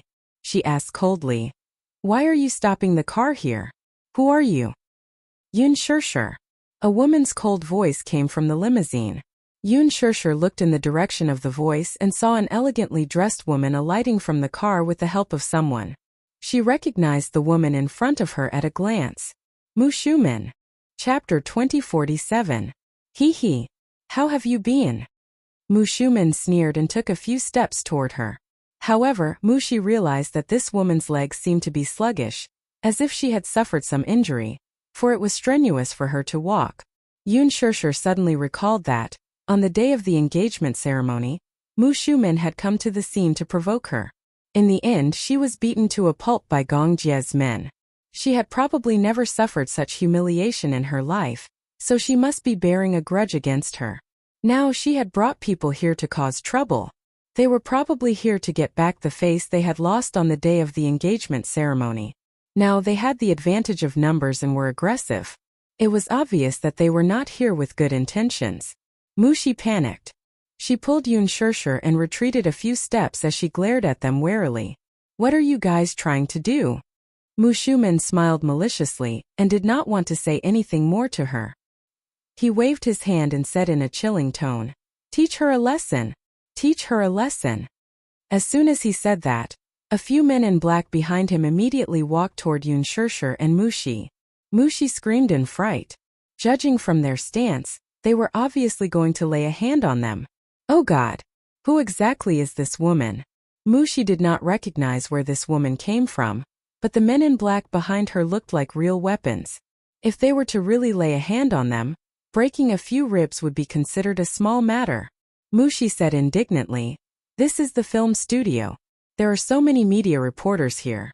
Don't you think it's shameful for you to be violent toward 2 weak women in public?" "Weak women? Heh." Mushuman looked at Yun Shirshir. "I think you're the reincarnation of a vixen. I don't know what sorcery you used to charm that lad. If I don't teach you a lesson today, I think you won't know the immensity of heaven and earth." Yun Shirshir, however, was strangely calm. "Are you here to teach me a lesson? Does Muyaja know about this?" "Shut up. Don't use that B** star to pressure me. Why? In terms of seniority, I'm his elder. Do you think I have to care about that lad's face when I teach a B** lesson?" Yun Shirshir said. "You can't say that. What have I done to offend you that you have to make things difficult for me?" Knowing that she was stalling for time, Mushuman waved his hand and gave his order. You have a sharp tongue. As soon as the order was given, a group of men in black walked towards them. These were Mu Shumin's personal bodyguards, and each of them was an elite. Naturally, their attacks were thunderous. Yun Shirshir only felt a gust of wind sweep past her. Unknowingly, a fully armed man appeared beside her and shielded her with his hands, blocking that aggressive slap. Mu Shumin was stunned. The night was too dark for her to see clearly where this man came from. His skills were swift and fierce, but judging from his posture, he was well trained and seemed to be a special mercenary. Chapter 2048. Mu Shumin was frightened by the sudden appearance of several well-trained bodyguards. She was so shocked that she took a few steps back and cried out in panic. A few of the bodyguards at the side reached out and shielded her behind them. She only calmed down a little because there were people protecting her. She snorted coldly. She recognized at a glance who these black-clothed bodyguards who suddenly rushed out were. Mu Yaja had a team of well-trained bodyguards. These bodyguards were mostly made up of outstanding mercenaries. Among them, there were even some outstanding ones who were soldiers who had retired from the battlefront. They were all warriors who had walked out from under the muzzle of a gun. They had experienced all kinds of cruel battlefields, big and small. They were brave and resourceful. Some of them even had military ranks and were born heroes. Looking at the entire Mu family, probably only someone with a status like Mu Yaja could control such a powerful team. Mu Shumin guessed that these people were probably sent by Mu Yaja to protect Yun Shirshir. She was immediately furious. Could it be that this brat had really been bewitched by a ghost? When she asked him for a few bodyguards, Mu Yaja did not even agree. Now, he actually sent these people to protect this lowly woman. It was really infuriating. In just a few minutes it was obvious who had the upper hand. Although Mu Shumin's bodyguards were all well trained, they were still no match for these bloodthirsty warriors. They were quickly defeated. After a few punches, they were beaten to a pulp and were looking for their teeth on the ground. These guys were even considered to be merciful and did not use their full strength. Mu Shumin could not hold it in anymore. Her face turned ashen and her face turned pale. She immediately shouted angrily, "How dare you? How dare you do that? Do you know who I am? How dare you touch my people?" However, no one paid any attention to her stern questioning. Mu Shumin could not take it anymore. She cursed hysterically. "Are you crazy? Don't you have eyes? I told you to stop. Didn't you hear me?" Just as she finished speaking, one of her most valued bodyguards was sent flying with a kick. He fell beside her and was kicked in the ribs. He rolled on the ground in pain. The other party was tall and strong, with an average height of 1.88 centimeters. Coupled with the hard leather shoes on their feet, such a strong force was bound to break a few ribs. Mu Shumin did not expect such a turn of events and screamed in shock. "How dare you? Are you all crazy? Are you guys crazy? I'm Yaja's aunt. All of you stop."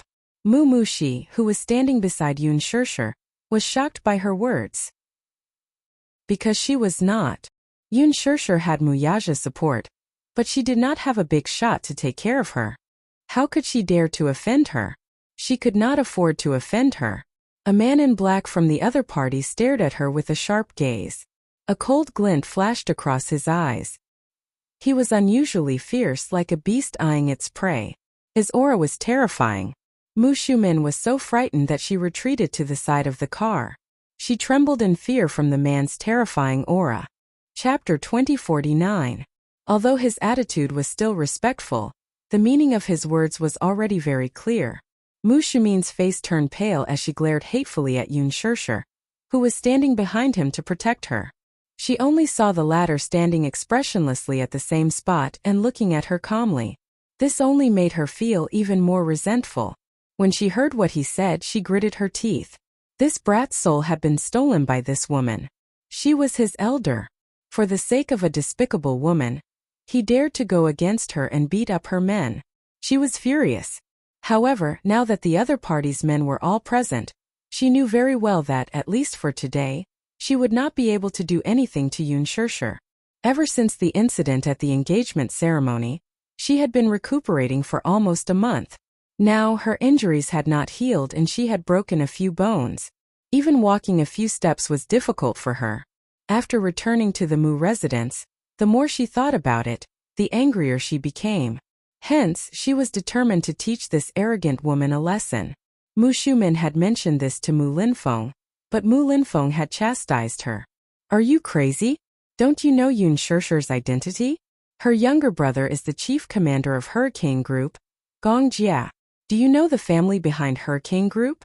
That's the Gong family. If you want to go against her, you're going against the Gong family. If you do anything to Yun Shishir, the Gong family will not sit back and do nothing. The Gong family? Mu Shumen clearly knew very little about Gong Jia. Mu Linfeng sneered. If you'd put in more effort, you wouldn't have been led by the nose by that brat. Mu Shumen was indignant. The engagement ceremony was an accident. If she had brought enough men with her, she would not have been afraid of the Gong family. However, she was more or less in awe of Mu Linfeng's words. During those few days she lay down to recuperate. However, the more she thought about it, the angrier she became. The Gong family actually dared to cause trouble in the Mu family's territory. If this were to spread, how many people would laugh at her? Mu Shumen could not take this lying down. Hence, when she heard that Yun Shishir had been filming for the past few days, she gathered a group of men and was determined to show her her authority as an elder. She would never acknowledge Yun Shishir as her niece-in-law. Look, she had not even stepped into the Mu family's doorstep, but she was already so arrogant. How could she tolerate it? They hadn't even officially married into the family, yet he was already giving her such a big face. He didn't take her seriously at all. What would happen if she let her niece into the family? She could not make any decisions on Muyaja's side. She could only watch as Yun Shishir was spoiled by that disappointing nephew of hers. How could she tolerate it when she was so arrogant?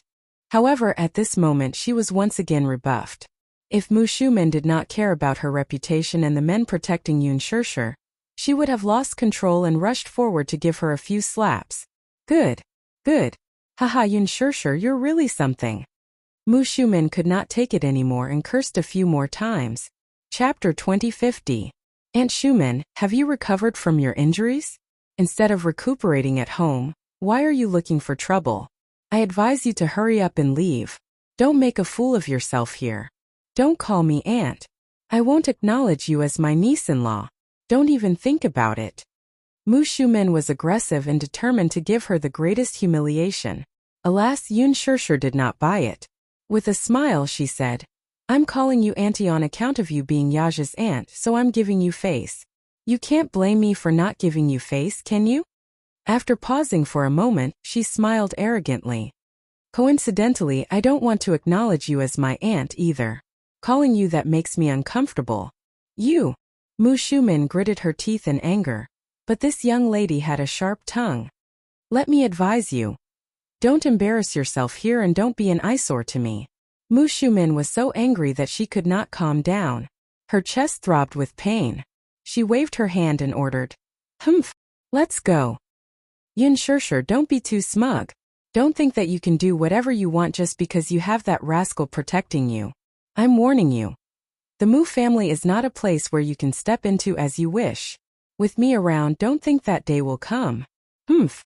With that, Mu Shumen got into the car angrily. The car started and sped off. Yun Shishir sneered as she watched the car leave. After it was far away, the smile on her face froze and her breathing became uneven. Mu Shumen was so angry that she almost had a heart attack. How could she not be angry? This was not the first time she was scolded, but this time she endured it. Yun Shishir turned around and smiled gratefully at the bodyguard beside her. Thank you. You're welcome. It's Chairman Mu's orders to protect you. We're just following orders. Still, I have to express my gratitude. Yun Shishir smiled and asked, Where did you guys come from? Chairman Mu told us not to disturb you, so we have been secretly protecting you. Ever since she returned to the capital, they had been assigned to her side to silently protect her. They were all elites dispatched by Muyaja, so Yun Shishir did not even notice their existence after so long. Yun Shishir broke into a cold sweat, but she felt a trace of warmth in her heart. It turned out that this man had always sent people to protect her, but he had never mentioned anything about it. He had always been like this, always remaining calm and collected. He only did things silently without saying anything.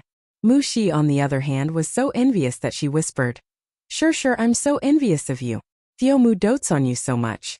I didn't even know that he sent so many bodyguards to protect you. Just now it really scared me. With so many people, I thought we were going to be in trouble. Our ribs would definitely be broken by those people sent by that old woman. Old woman? Yun Shirshir smiled. Now that she's gone, you know how to be fierce with your mouth? I can't help it. I'm just a small figure like an ant. I don't dare to be so loud in front of that big shot. I'll definitely be crushed to death by her finger. Mu Xi pouted aggrievedly. If I had Chairman Mu's protection like you, I'd definitely be like a crab and walk sideways. Crab? What kind of adjective was that? Yun Shirshir did not know whether to laugh or cry. Enough. Don't sulk. It's getting late. Let's go back. Chapter 2051. When Mu Shumin returned to the Mu residence, she coincidentally bumped into Mu Yanqing, who was visiting Old Master Mu. In the living room, she was sitting on the sofa with a livid expression. She was so angry that she swept the tea set on the coffee table to the floor. Rip! The teacup shattered and tea splattered everywhere. Mu Yanqing had just come downstairs when he saw her flushed with anger. He could not help feeling puzzled. Auntie, what's wrong? Who was the one who made you suffer so much? Who else could it be? Isn't it that B****? She was so furious that she did not choose her words carefully. When Mu Yanqing heard this, he quietly scanned his surroundings. The servants at the side immediately retreated with their heads down. When only Mu Yanqing and Mu Shumin were left in the spacious living room, Mu Yanqing sat down beside her and gently caressed her back as he coaxed. Auntie, don't be angry anymore. Tell me what's wrong, Auntie? What's the use of telling you? Can you stand up for me? Can you help me teach her a lesson? You can't even beat that rascal Yaja, so what's there to talk about? Mu Shumin hated him for being a disappointment. Now that she was in a fit of anger, it was inevitable that her tone would be unpleasant when she spoke to Mu Yanqing. Her words were as if they were poisoned. Mu Yanqing's face alternated between green and white at her words, but he could not refute her. Expressionlessly, he took a deep breath, clenched his fists, and gritted his teeth to suppress his grievances. If I want to fight with second brother, I need to have the right to do so. Now that second brother is the head of the Mu family, he has a high position and authority. How can I compare to him? Mu Shumin was so angry that she could not speak. After a long while, she took a deep breath and said calmly, Today, I went to look for that woman. Oh, Mu Yanqing looked at her. Why did you look for her? As her elder, I should show her who's boss. But guess what? Your second brother sent a group of people to protect her in secret, and beat up my men until their faces were swollen. The more he spoke, the angrier he became. Auntie, don't be angry. Why do you care about that bitch? Don't lower yourself to her level. What are you doing? Now that she's relying on your second brother's protection, she's almost riding on my head. How can I not be angry? She doesn't put me in her eyes at all. She deserves to die 1,000 times over. Mu Yanqing smiled with a sinister look in his eyes, as if he was scheming something. He rolled his eyes and gently covered the back of Mu Shumin's hand. He suddenly said, Aunt, look at second brother. Ever since he became the Mujia's lord, his temper has become more and more arrogant. This was not a good sign. As the Mujia's lord, he should take care of the family's righteousness. But look at him, second brother, for a woman he made the whole Mujia into a mess. All the elders in the family had opinions about him. With how he handled things, how could they be assured to hand over the position of lord to him? I really don't understand why Grandpa insisted on giving him the position.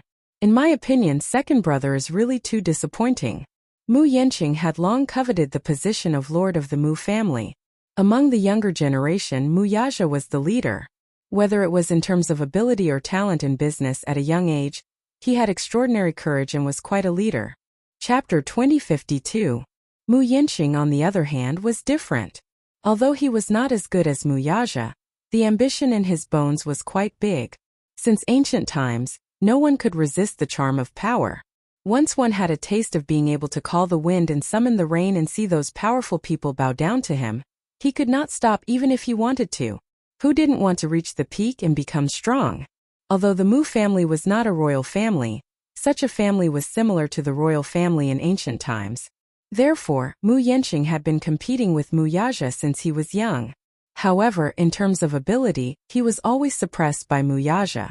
Moreover, at that time Mu Linfeng saw that Mu Yanqing was a disappointment, so he abandoned him and supported Mu Yaja to take the throne. The inner circle of the family also thought highly of Mu Yaja, this outstanding junior, and did not have any complaints. Mu Yanqing also wanted to give up at first. However, ever since Yun Shishir's appearance, the situation had changed. Now the inner circle of the family was not united, and their opinions were not unified. Some elders thought that no matter who Mu Yaja married, they would not have any opinions. After all, as long as he could manage the Mu group well, it did not matter what kind of woman Mu Yaja married. In the entire capital, in terms of qualifications, no other family was comparable to the Mu family, so they let him be. However, some people thought that a woman like Yun Shishir would be a demoness in ancient times. If Mu Yaja put all his attention on such a woman, something would happen sooner or later. In ancient times there was a saying, Bobaeasai's smile, the beacon fire teasing the feudal lords. It was hard to guarantee that such a ridiculous thing would not happen again. Not to mention other things, after Mu Yaja took the throne, he immediately replaced all the spies that Mu Linfeng had planted around him. Once the monarch took the throne, the officials around him would naturally be replaced as well. Just this point alone was enough to make Mu Linfeng upset.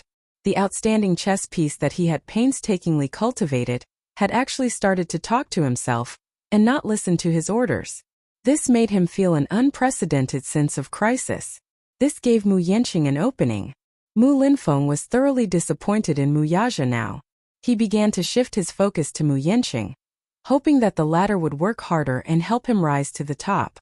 Mu Linfeng had a strong desire for control. Perhaps this was a trait in the Mu family's bloodline. He wanted a family head who was obedient and sensible, no matter how capable he was.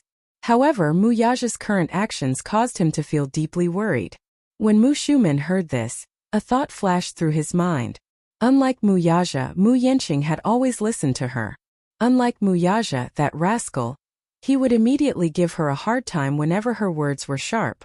Although Mu Yanqing was arrogant on the outside, he was very respectful to the elders in the family. Compared to Mu Yaja, she felt more at ease with Mu Yanqing as the family head. Mu Shumen turned her head, and their eyes met briefly. Suddenly, she said, Aunt is thinking that compared to Mu Yaja, you might be more suitable to be the family head. Your second brother is definitely worrisome and extremely self-centered. After he became the family head, he didn't care about the family's feelings at all. He gets whatever he wants and is lawless. You must know that the Mu family is so big that he can't do whatever he wants. Mu Shumen spoke her mind. The grievances that she had been suppressing for so long were finally vented out regardless of the consequences. Chapter 2053. It seemed that his aunt's dissatisfaction with his second brother had reached its peak. To him, this was a once-in-a-lifetime opportunity. Why not take advantage of this opportunity to push Mu Yaja down from the position of the family head? He was laughing in his heart, but there was a hint of bitterness on his face. Suddenly he frowned and sighed. I also want to. It's not that I covet the little bit of power after becoming the family head. The main thing is that I'm really disappointed in my second brother. So what if the Mu family is powerful? If he marries a broken shoe into the family, who knows how many people will laugh at him? The Mu family's century-old reputation can't be ruined in his hands. If it were me, I would definitely obediently follow my second uncle's arrangements and marry someone of equal social status to win back the family's reputation. He had the intention to gain Mu Shumen's favor. When Mu Shumen heard this, she felt gratified. If Mu Yaja had the slightest bit of obedience from Mu Yanqing, she would not have to suffer so much. Before she could say anything, Mu Yanqing suddenly shook his head and said, What a pity! I'm just a concubine's son, and my second brother is the legitimate son. It's only right for him to take that position, but what about me? Even if I'm hot-blooded, I can't compare to the noble blood flowing in his body. I think there's no hope for me. As he said this, Mu Yanqing lowered his head in loneliness, and his face was full of disappointment. When Mu Shumen heard this, she felt a little heartache. Immediately she expressed her dissatisfaction. What legitimate son or concubine's son? We're all of the Mu family's blood. So isn't it the same no matter who becomes the family head? Don't belittle yourself too much. Aunt, I'm not belittling myself, but what did those elders say at that time? They said that my second brother's ability is extraordinary, and he's the legitimate son. Since ancient times, whether it's the royal family or a big family, it's always the legitimate son who inherits the family. What about me? It's a pity that I don't have my second brother's fortune, sigh. She let out a long sigh, which made Mu Shumen feel very uncomfortable. Andy, look. Second brother doesn't even put you and second uncle in his eyes. Not only did he replace all of your people with his own people, in this Mu group, how many words can you and second uncle say now? They didn't even look at the shareholders' proposal and directly rejected it. They didn't give them any face at all. It doesn't make sense. I really feel sorry for you. What's the difference between second brother and an ingrate? As he said that, he slammed his fist on the coffee table. Bang! He sounded indignant. Preposterous. The more Mu Yanqing added fuel to the fire, the more indignant Mu Shumen felt. It would have been better if he had not said that. Now that he mentioned this matter, Mu Shumen was so angry that he could not control himself. Your second uncle and I are to blame for being blind back then. I actually thought he was the most suitable candidate for the position of patriarch. It's all my fault. It's my fault. Mu Yanqing sneered and said, let's wait and see. When he loses the support of the family, let's see what waves he can stir up. Yanqing, you have to work harder. I'll discuss it with your second uncle later, and see if we can support you to become the patriarch. Mu Shumen said so. Mu Yanqing was overjoyed. He was pleasantly surprised that Mu Shumen could say such words. What he wanted was Mu Shumen's words. These words were more reassuring than 10 pills of reassurance. Mu Shumen should not be underestimated. He still had a certain reputation and status in the family. Chapter 2054. Mu Shumen pondered for a while and suddenly sighed. However, don't underestimate your second brother. Think about it. When he was young, he avoided countless disasters in the family. Now that he has inherited the family's power, it's obvious that he's not a kind person. His means are not something that someone of your level can go against. Don't provoke him if you don't have the right time. Now your second uncle and I are more or less afraid of him, so don't mess around. Mu Yanqing nodded. Auntie, you know that I don't like to stir up trouble. What you need to do now is to become stronger than him. Your second uncle and I will start by persuading a few elders in the family. Yanqing, if you do well, your second uncle and I will definitely lend you a helping hand. Mu Yanqing was overjoyed. However, even though he was overjoyed, he still maintained a calm and collected expression. Yes, Yanqing really doesn't deserve Auntie's high regard. However, Yanqing will not let Auntie down and will definitely work hard. If I have the chance to inherit the family's power, I will definitely do my best and make the Mu family stronger. Yanqing, I'm very pleased to hear your words. Mu Shumen smiled, but he also had other thoughts in his heart. What she wanted now was an obedient puppet. She was still hoping to leave the position of the head of the family to her son. Mu Yanqing was sensible and obedient. When the time came when he abdicated, there would definitely be a chance. The two of them remained silent, but each had their own ulterior motives. After half a week of rushing filming, Yun Shishir's scenes were successfully completed by the weekend. On the day of the completion of filming, Hua Jin returned to the capital from Sea City and returned to the set.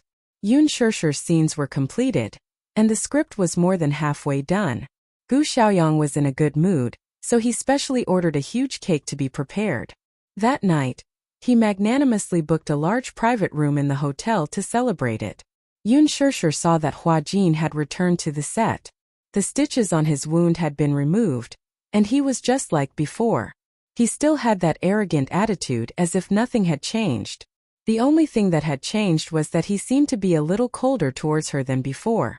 When he saw her, he nodded slightly and smiled. He didn't talk much. He didn't mention anything about what had happened in the past few days. She originally wanted to show her concern for Lin Shueya. But seeing Hua Jin's distant and indifferent attitude, She dismissed the idea. She had changed a lot. He was still indifferent to others. Could it be that he was wary of Lin Shuya, so he kept a distance from her? Yun Shirshir was upset. She wholeheartedly wanted to help Hua Jin break away from that circle and Lin Shuya's control. She could tell that Hua Jin hated Lin Shuya from the bottom of his heart and wanted to get rid of her control. However, he was more afraid of her than hate. He didn't know how much power the Lin family had to make him tremble in fear. He was probably afraid of implicating her. That was what Yun Shirshir thought. At the celebration party, everyone was cheering. But she was smiling on the surface, but she was feeling disappointed. She was a little reluctant to leave the set. During this long filming there were tears and laughter.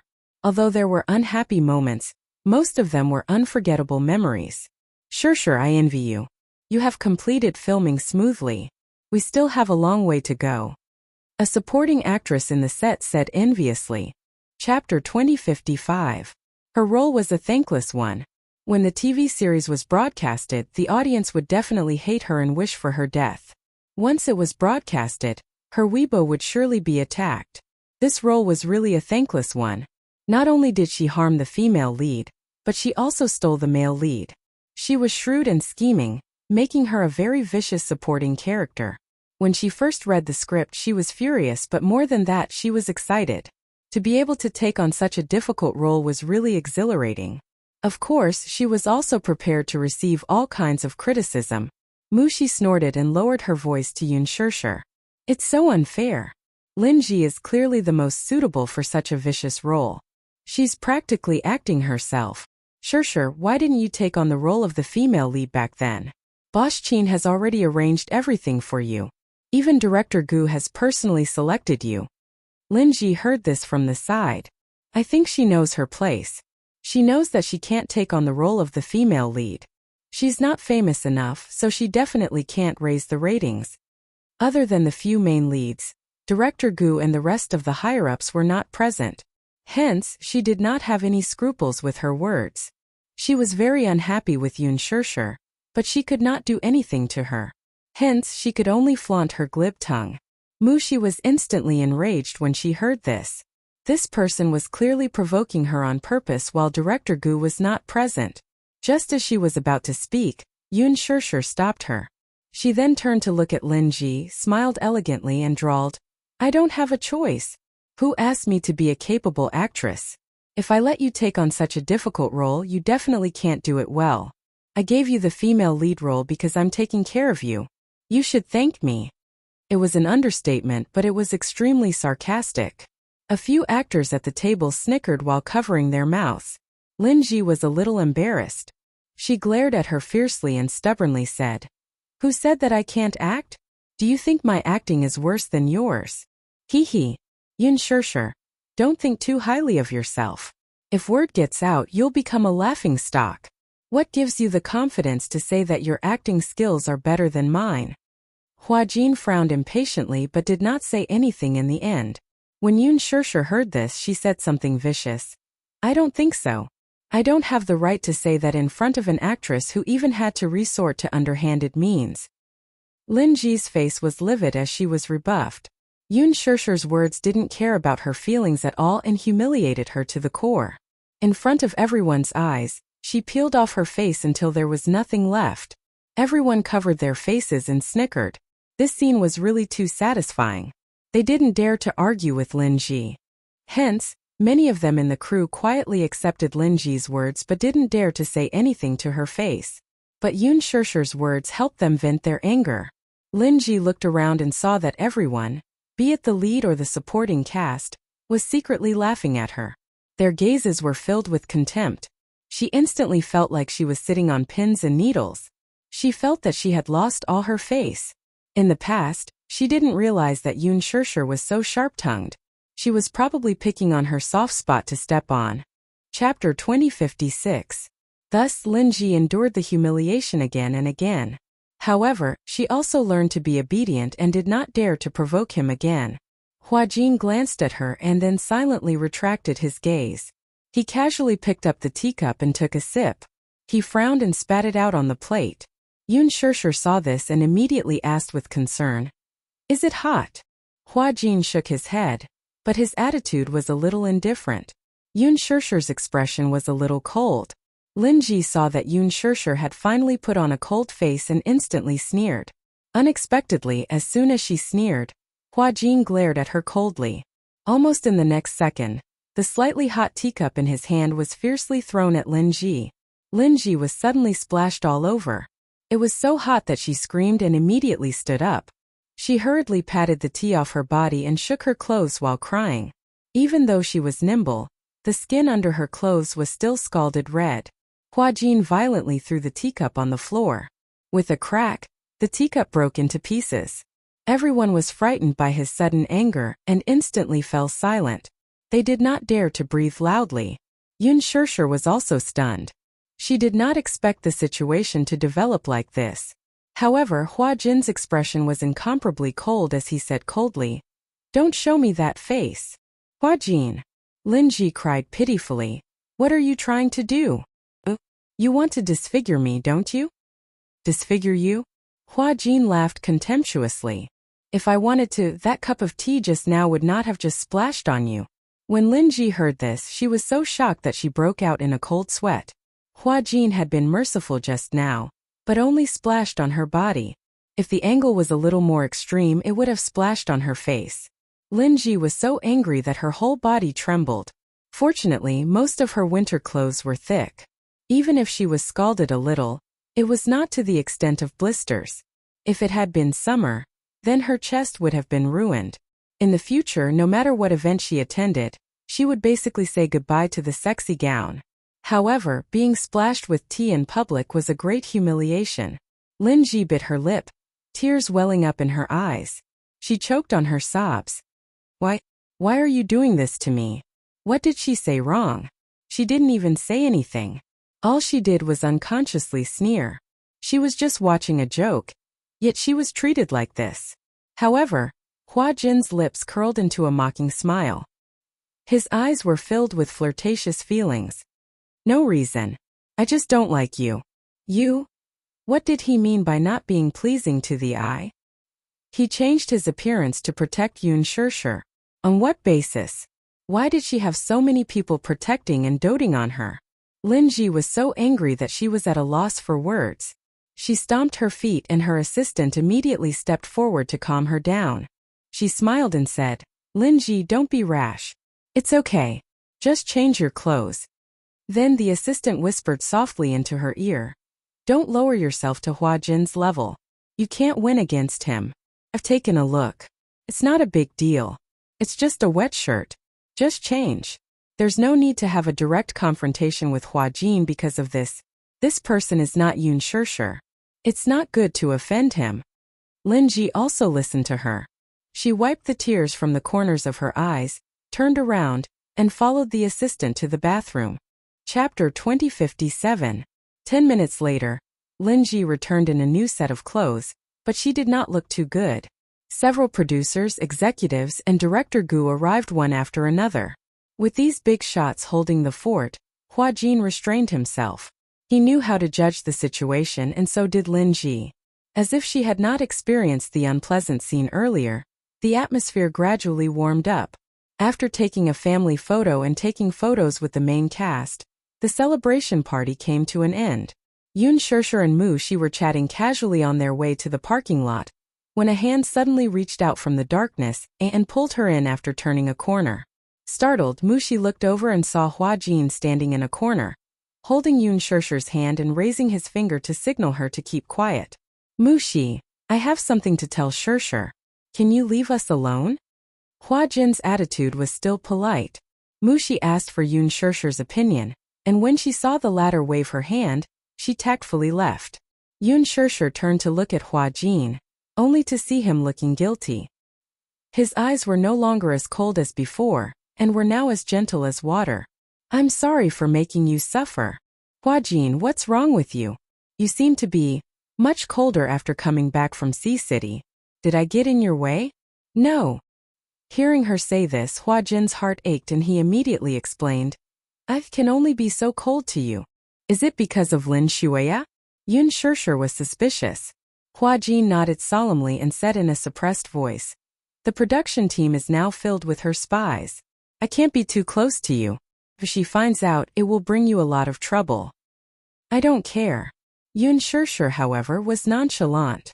"I only treat you as a younger brother, just like how you treat me as your sister and family. We won't have any ambiguous relationship." "She doesn't think so, though." Hua Jin paused and said casually, "Shishir, I'm not worthy of your kindness." "Not worth it." Yun Shishir chuckled. "How can a person who is willing to risk his life to save me not be worth it?" Hua Jin's heart warmed as he was deeply touched. He took a deep look at her, and a touched expression appeared on his face. "Shishir." She wanted to say something but stopped herself. Hua Jin looked at her with a complicated expression, and then smiled gently. "Congratulations on wrapping up." "Yes." After the two of them parted ways, Yun Shishir sat in the car and looked out the window at the constantly passing street scenery, but she felt lost. Mushi cautiously asked, "What did Hua Jin say to you just now?" "He didn't say anything." "Oh." Mushi was silent for a while before suddenly saying, "Hua Jin is actually quite pitiful." Mushi's heart ached. "Look. Even though he has a sugar daddy supporting and pampering him, he doesn't even have basic freedom. He is like a canary trapped in a cage, elegant and beautiful, but his body is shackled, lonely and helpless." Yun Shishir was speechless for a moment, but she did not say anything in the end. It was nearing the end of the year. It was rare for Qinzhou to give her an early holiday. There was still more than half a month to the new year, but she was already prepared to rest. In fact, many gala organizers had sent invitations to Yun Shishir. It was almost New Year's Day, and seeing how popular the green apple was, the organizers hoped that Yun Shishir would go on stage to sing the theme song. Chapter 2058. She planned to spend the Lunar New Year with her family, especially the two little buns. She wanted to spend more time with them. Early in the morning, she was suddenly woken up by her phone. Yun Shishir felt for her phone and answered the call. Gong Jie's charming and sexy voice sounded from the other end. "Sister, are you free today?" Yun Shishir immediately woke up. "Xiao Jie?" You realized that Gong Jie had been coming to China more frequently recently. In Hurricane Group, as the commander, Gong Jie was mainly responsible for all the affairs in the North American market.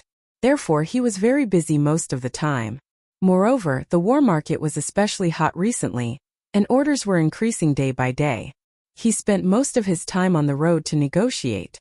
The so-called affairs he was responsible for were mostly discussing contracts, orders, and business deals. He wanted to sell the generals and munitions to those who needed them at a high price. The military factories under Hurricane Group were mainly located in remote areas.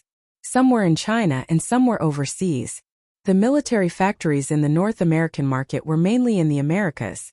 After signing the contract and receiving the deposit, Gong Jie led the mercenary team to the cargo ship and escorted it to the destination. This was his main character. Perhaps one day, he was sitting elegantly in the president's office, discussing affairs. The next day, he would fly to the war zone and send the generals and munitions to the battlefront under the rain of bullets. In the past, when he was free, he would go on a vacation. But now it was different. When Gong Jie was free, he would fly back to China and pester Yun Shishir for a date. Yun Shishir was very curious about Gong Jie's position. She only knew that he had a company and property under his name, but he did not mention a word about what he did. After she went out, Gong Jie's car was parked at the entrance. He drove a Mercedes-Benz SUV in a low-key manner. The body of the SUV was bulletproof, and the windows were covered with black film. When the windows were closed, no one could see who was sitting inside. She still remembered the last time this guy drove a very flashy convertible sports car. Why was he so low-key this time? In fact, Gong Jie wanted to keep a low profile because he was worried that he would be targeted by his father's spies. After Yun Shishir got into the car, she saw Gong Jie holding the steering wheel with one hand and looking at her from the side with a smile. Surprisingly, he wasn't wearing white today. He was wearing a black sweater, a pair of trousers, and a pair of black boots. It was rare to see him wearing black clothes and a pair of sunglasses. At first glance, he looked extremely handsome and cold. It turned out that white was not the only color that suited him. He was dressed in black and had an arrogant temperament, revealing a trace of noble elegance. Yun Shishir got into the car and closed the door. Gong Jia looked at her deeply, suddenly unbuckled his seatbelt, and leaned towards her. A gentle kiss landed between her eyebrows. Gong Jia fastened the seatbelt for her and gently stroked her hair with a gentle gaze. "It's so beautiful today." Yun Shishir's face flushed red at his words. Her mind was in a whirl from his words. She didn't know why, but although this sentence came from her own brother, it made her feel like a young girl in love, and her heart fluttered. Her heartbeat suddenly sped up a little. Yun Shishir said angrily, "Little Jia, are you trying to make me feel like I'm in the car? Tell me, do you have a favor to ask of me?" Chapter 2059. He snorted proudly. "You don't like to hear the truth?" Yun Shishir lowered her head and blushed even more. Gong Jia was amused by her bashful look, and couldn't help but reach out to tuck her hair behind her ear. "My sister is beautiful. This is an indisputable fact. Whoever dared to deny it would be shot dead by him." "All right." Yun Shishir didn't know whether to laugh or cry. This rascal had been very clingy since he was young. Now that he had grown up, he hadn't changed at all. "Where do you want to go?" Gong Jia stepped on the accelerator and turned the steering wheel, but he couldn't think of a good place to go. In fact, he had asked her out because he missed her. No matter where he wanted to go, she would accompany him. Some time ago, he had been sent to the Middle East to negotiate an order, and was in a terrible fix.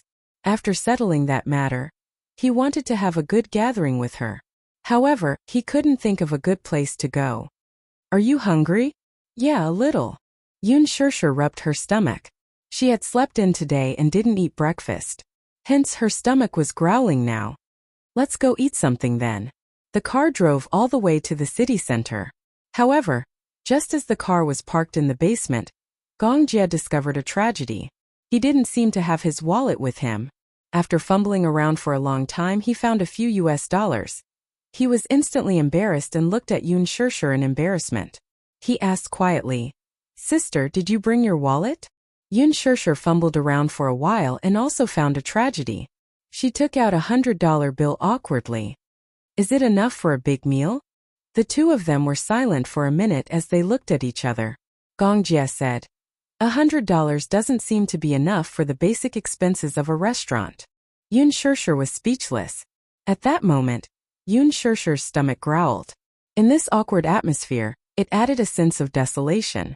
Gong Jia touched the bridge of his nose. "I'll go back to the hotel to get it." "You don't have to go back to get your wallet." Yun Shishir suddenly thought of a place to go. "I know a place where you can have fun with 100 yuan. Where?" Xinmin Street. Half an hour later, Gong Jia parked his car on the side of Xinmin Street. Looking at the endless stream of people, he felt a sense of novelty. Xinmin Street was a crowded street filled with commoners. Well, although they were called commoners, it was actually a place frequented by many working class and workers. There were many small restaurants and snack bars here, as well as many small department stores and dollar supermarkets. There were malatang, Lanzhou ramen, and home-cooked dishes. Most of the customers here were students and office workers from the Xinmin Street area. At noon, the place was bustling with activity. In such a civilian food street, a shiny Mercedes-Benz SUV suddenly drove into it. As expected, it attracted everyone's curious and amazed eyes. Yun Shishir suddenly felt that she was like a national treasure in a zoo being surrounded by people. What was depressing was that Xianmin Street was targeted at students and office workers. Young Master Feng wandered around for a long time but still couldn't find a parking spot. There was a hospital closest to Xinmin Street. Yun Shishir suggested that they park in the hospital parking lot nearby. "Do you eat spicy food?" Gong Jia said. "Up to you."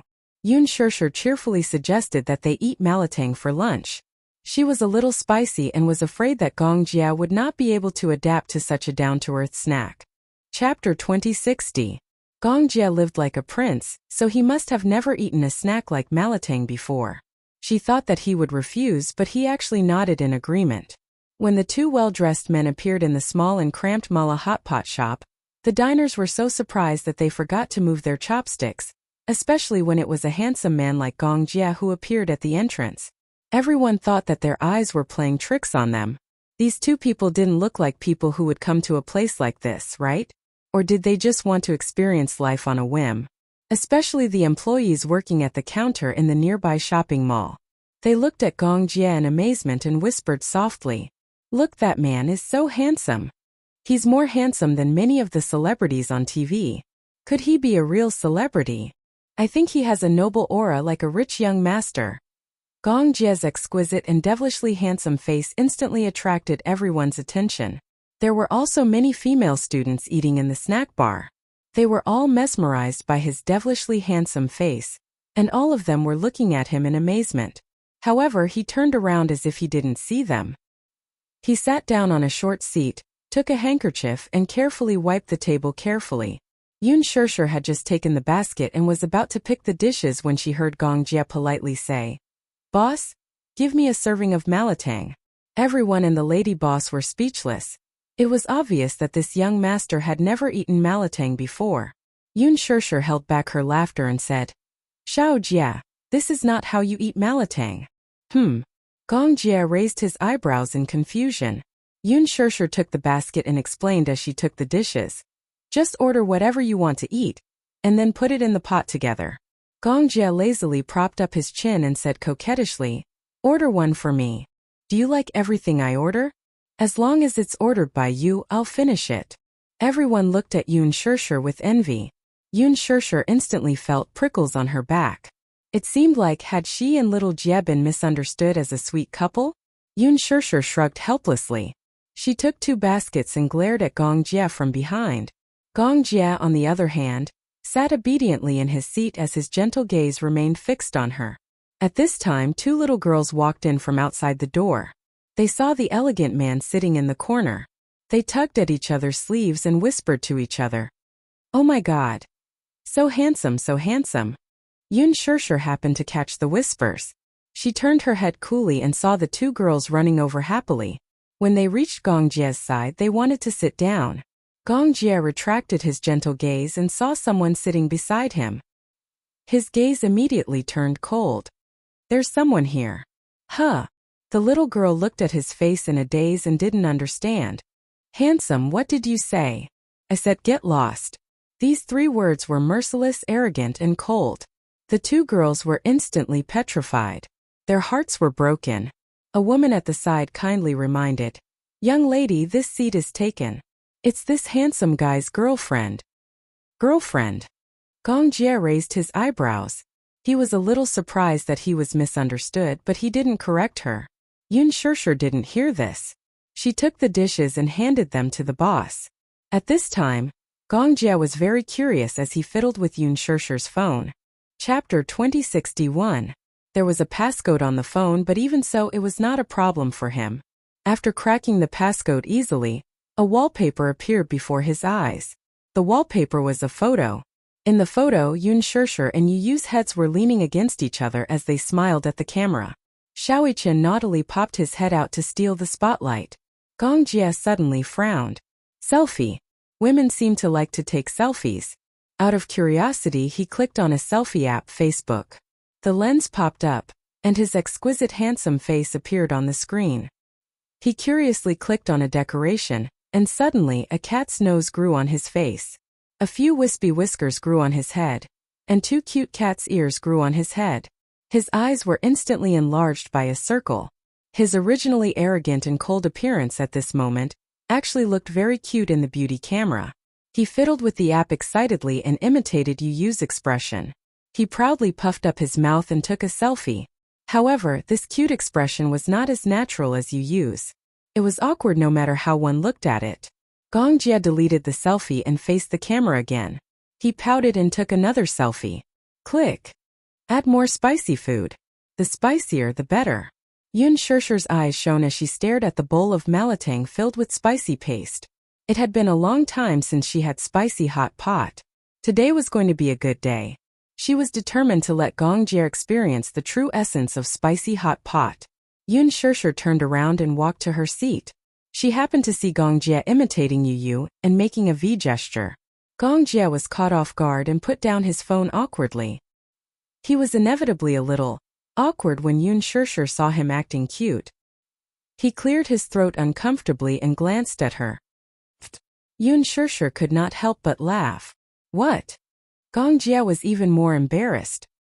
He blushed and felt extremely uncomfortable. Nothing. I'm not laughing at you. Then why are you laughing? Yun Shirshir held back her laughter. That's because I've never seen such a cool man acting cute. Xiaojia, you're quite a girl at heart. Xiaojia, oh Xiaojia.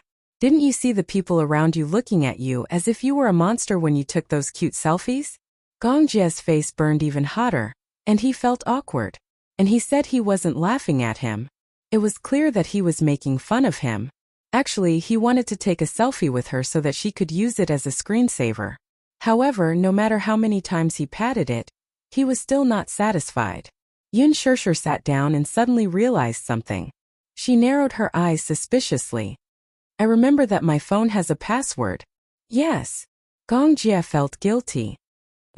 How did you know my password? Such a simple password. Gong Jia cursed in his heart. If he couldn't even do something like this, how could he be called Gong Jia? Moreover, the password was her birthday. It was so simple that even a pig's nose could crack it. Yun Shirshir was about to snatch her phone back when Gong Jia suddenly retracted his hand. Then, he hugged her shoulder affectionately and his magnetic and languid voice rang in her ear. Come, look at the camera.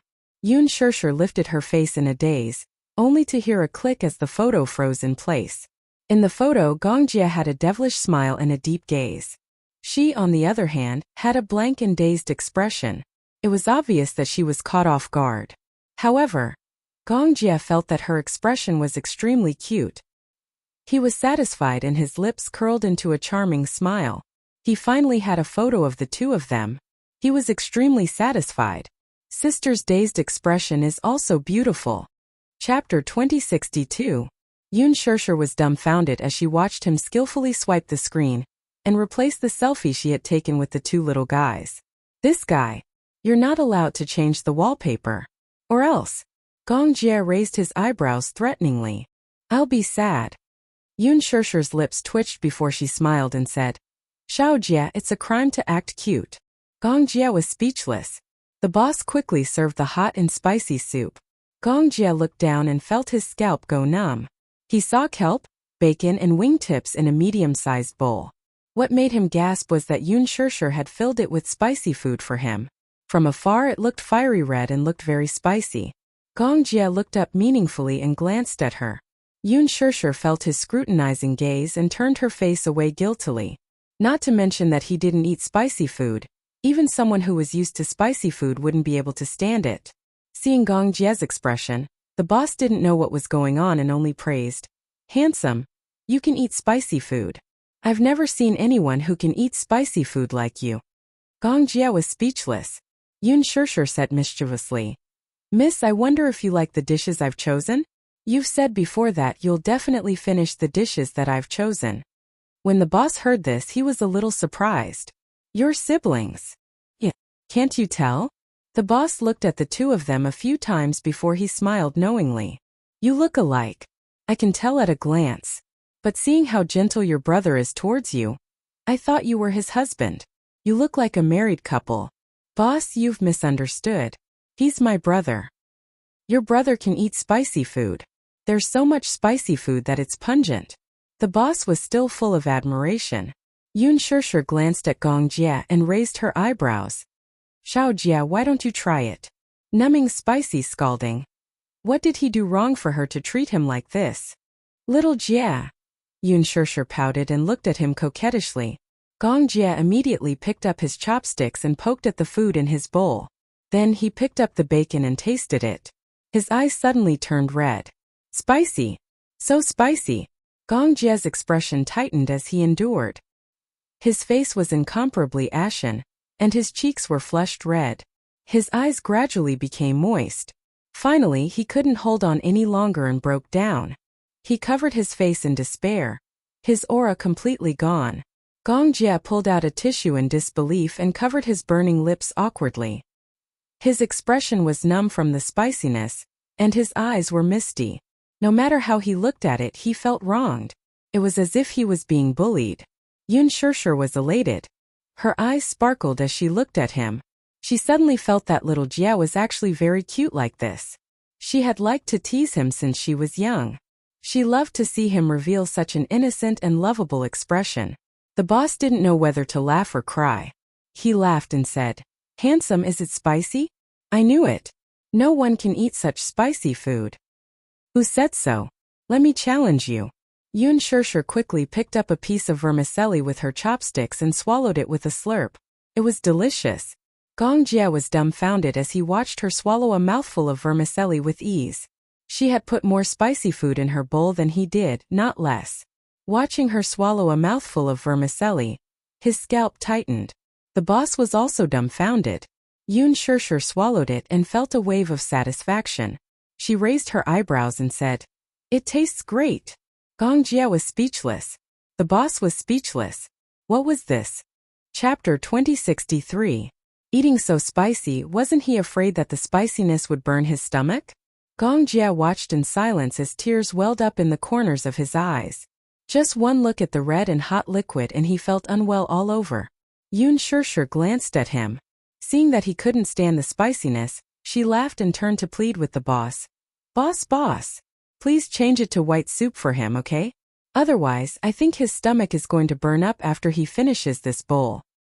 "Okay." The boss held back his laughter for a long time. Then, he took the bowl away from Gong Jia's hand and adjusted the soup base. Gong Jia was still traumatized by the hellish spiciness. He took a sip. Seeing that the soup base was not as spicy as before, he ate gracefully. Yun Shirshir watched as he ate with his head lowered.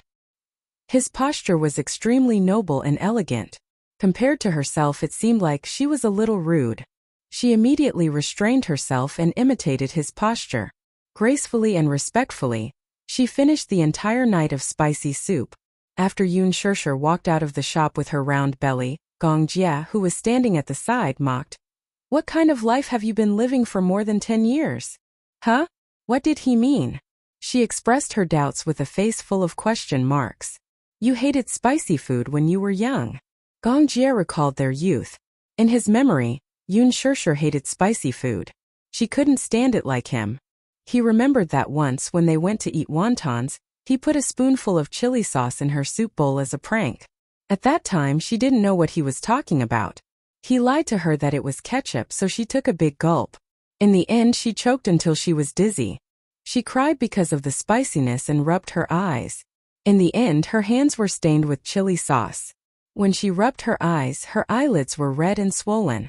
She was in extreme pain. Gong Jia was scared out of his wits. He hurriedly coaxed her and hugged her to comfort her. In the end, he carried her home.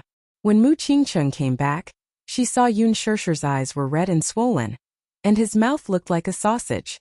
She was so angry that she wanted to hang him up and beat him. In the end, Gong Jia was punished to kneel on the washboard. Only then was the matter settled. Now that he thought about it, he found it interesting. However, he was also a little surprised. After more than 10 years, she had changed from a little girl who didn't like spicy food to a terrifying spicy food maniac. How can it be that exaggerated? Yun Shirshir smiled. She suddenly turned around and pointed to the opposite side. "Do you see the Soho building opposite?" Gong Jia looked in the direction she was pointing and nodded. "After I graduated from university, I started working there as a clerk. At that time, the salary was very low, only 2,000 yuan a month. You took up a lot of my expenses. In order to save money, I often came here to eat." When Yun Shirshir mentioned the past, she didn't feel sad at all. In the past, she often came to Xinmin Street because she was short on money. Usually, she would come here during her lunch break. If she was too busy, she would buy a scallion pancake and eat it all the way back to the office. When her work wasn't too heavy, she could leisurely order a bowl of spicy hot pot. It was economical and affordable. She could eat until she was full with just a dozen yuan. In the beginning, she couldn't eat spicy food. However, she remembered one time when she was in a bad mood. Li Qin and Yun Yecheng were divorcing. Coupled with the difficulties in her work, she was in a bad mood. In a fit of pique, she added a spoonful of chili sauce and forced herself to eat it while crying. Chapter 2064. A spoonful of chili sauce became the easiest way for her to vent her emotions. At that time, the boss didn't understand why she was crying and thought that it was because of the spiciness. He advised her, "Don't eat that spicy food. Your stomach won't be able to take it." Yoon Shirshir smiled with tears in her eyes, but she felt extremely wronged. But now that she thought about it, although those days were tough, they were good memories. At least when she thought about it, she sighed for a long time and found it very interesting. Eating spicy food was also a form of training. Just like life, it would gradually grow with time. Yoon Shirshir snapped out of her thoughts and looked up at Gong Jia. "Xiao Jia, I used to come here often. Ximin Street is very big, and there are a lot of fun things to do." Such as? Wait a moment. Let me see our budget. Yoon Shirshir opened her wallet and flipped through it. $100. After deducting the parking fee of $10 and 2 bowls of spicy hot pot of $28, there were still $62 left. She pursed her lips and smiled. Glancing at him, she winked mysteriously like a mischievous elf. "Xiao Jia, I'll take you to play Yu's favorite activity when he was young. Okay?" Gong Jia was a little disgusted and said proudly, "No, it's too childish. You might not be able to play Yu's little games." This method of provocation had always worked on Gong Jia. He immediately said unhappily, "It's a little bean's game. Why can't I play it?" Yoon Shirshir held his hand and smiled mischievously. Then they weaved through the crowd and finally came to a side-by-side stall. There were a total of 4 stalls, but they were all opened by the same boss. The boss was a middle-aged uncle who was considered an old acquaintance of Yoon Shirshir. When Yu was young, she often brought him here to play. Yoon Shirshir sighed in her heart. Childhood. Gong Jia's face darkened when he glanced at it. The 4 small stalls were arranged side by side, and there were a total of 4 items.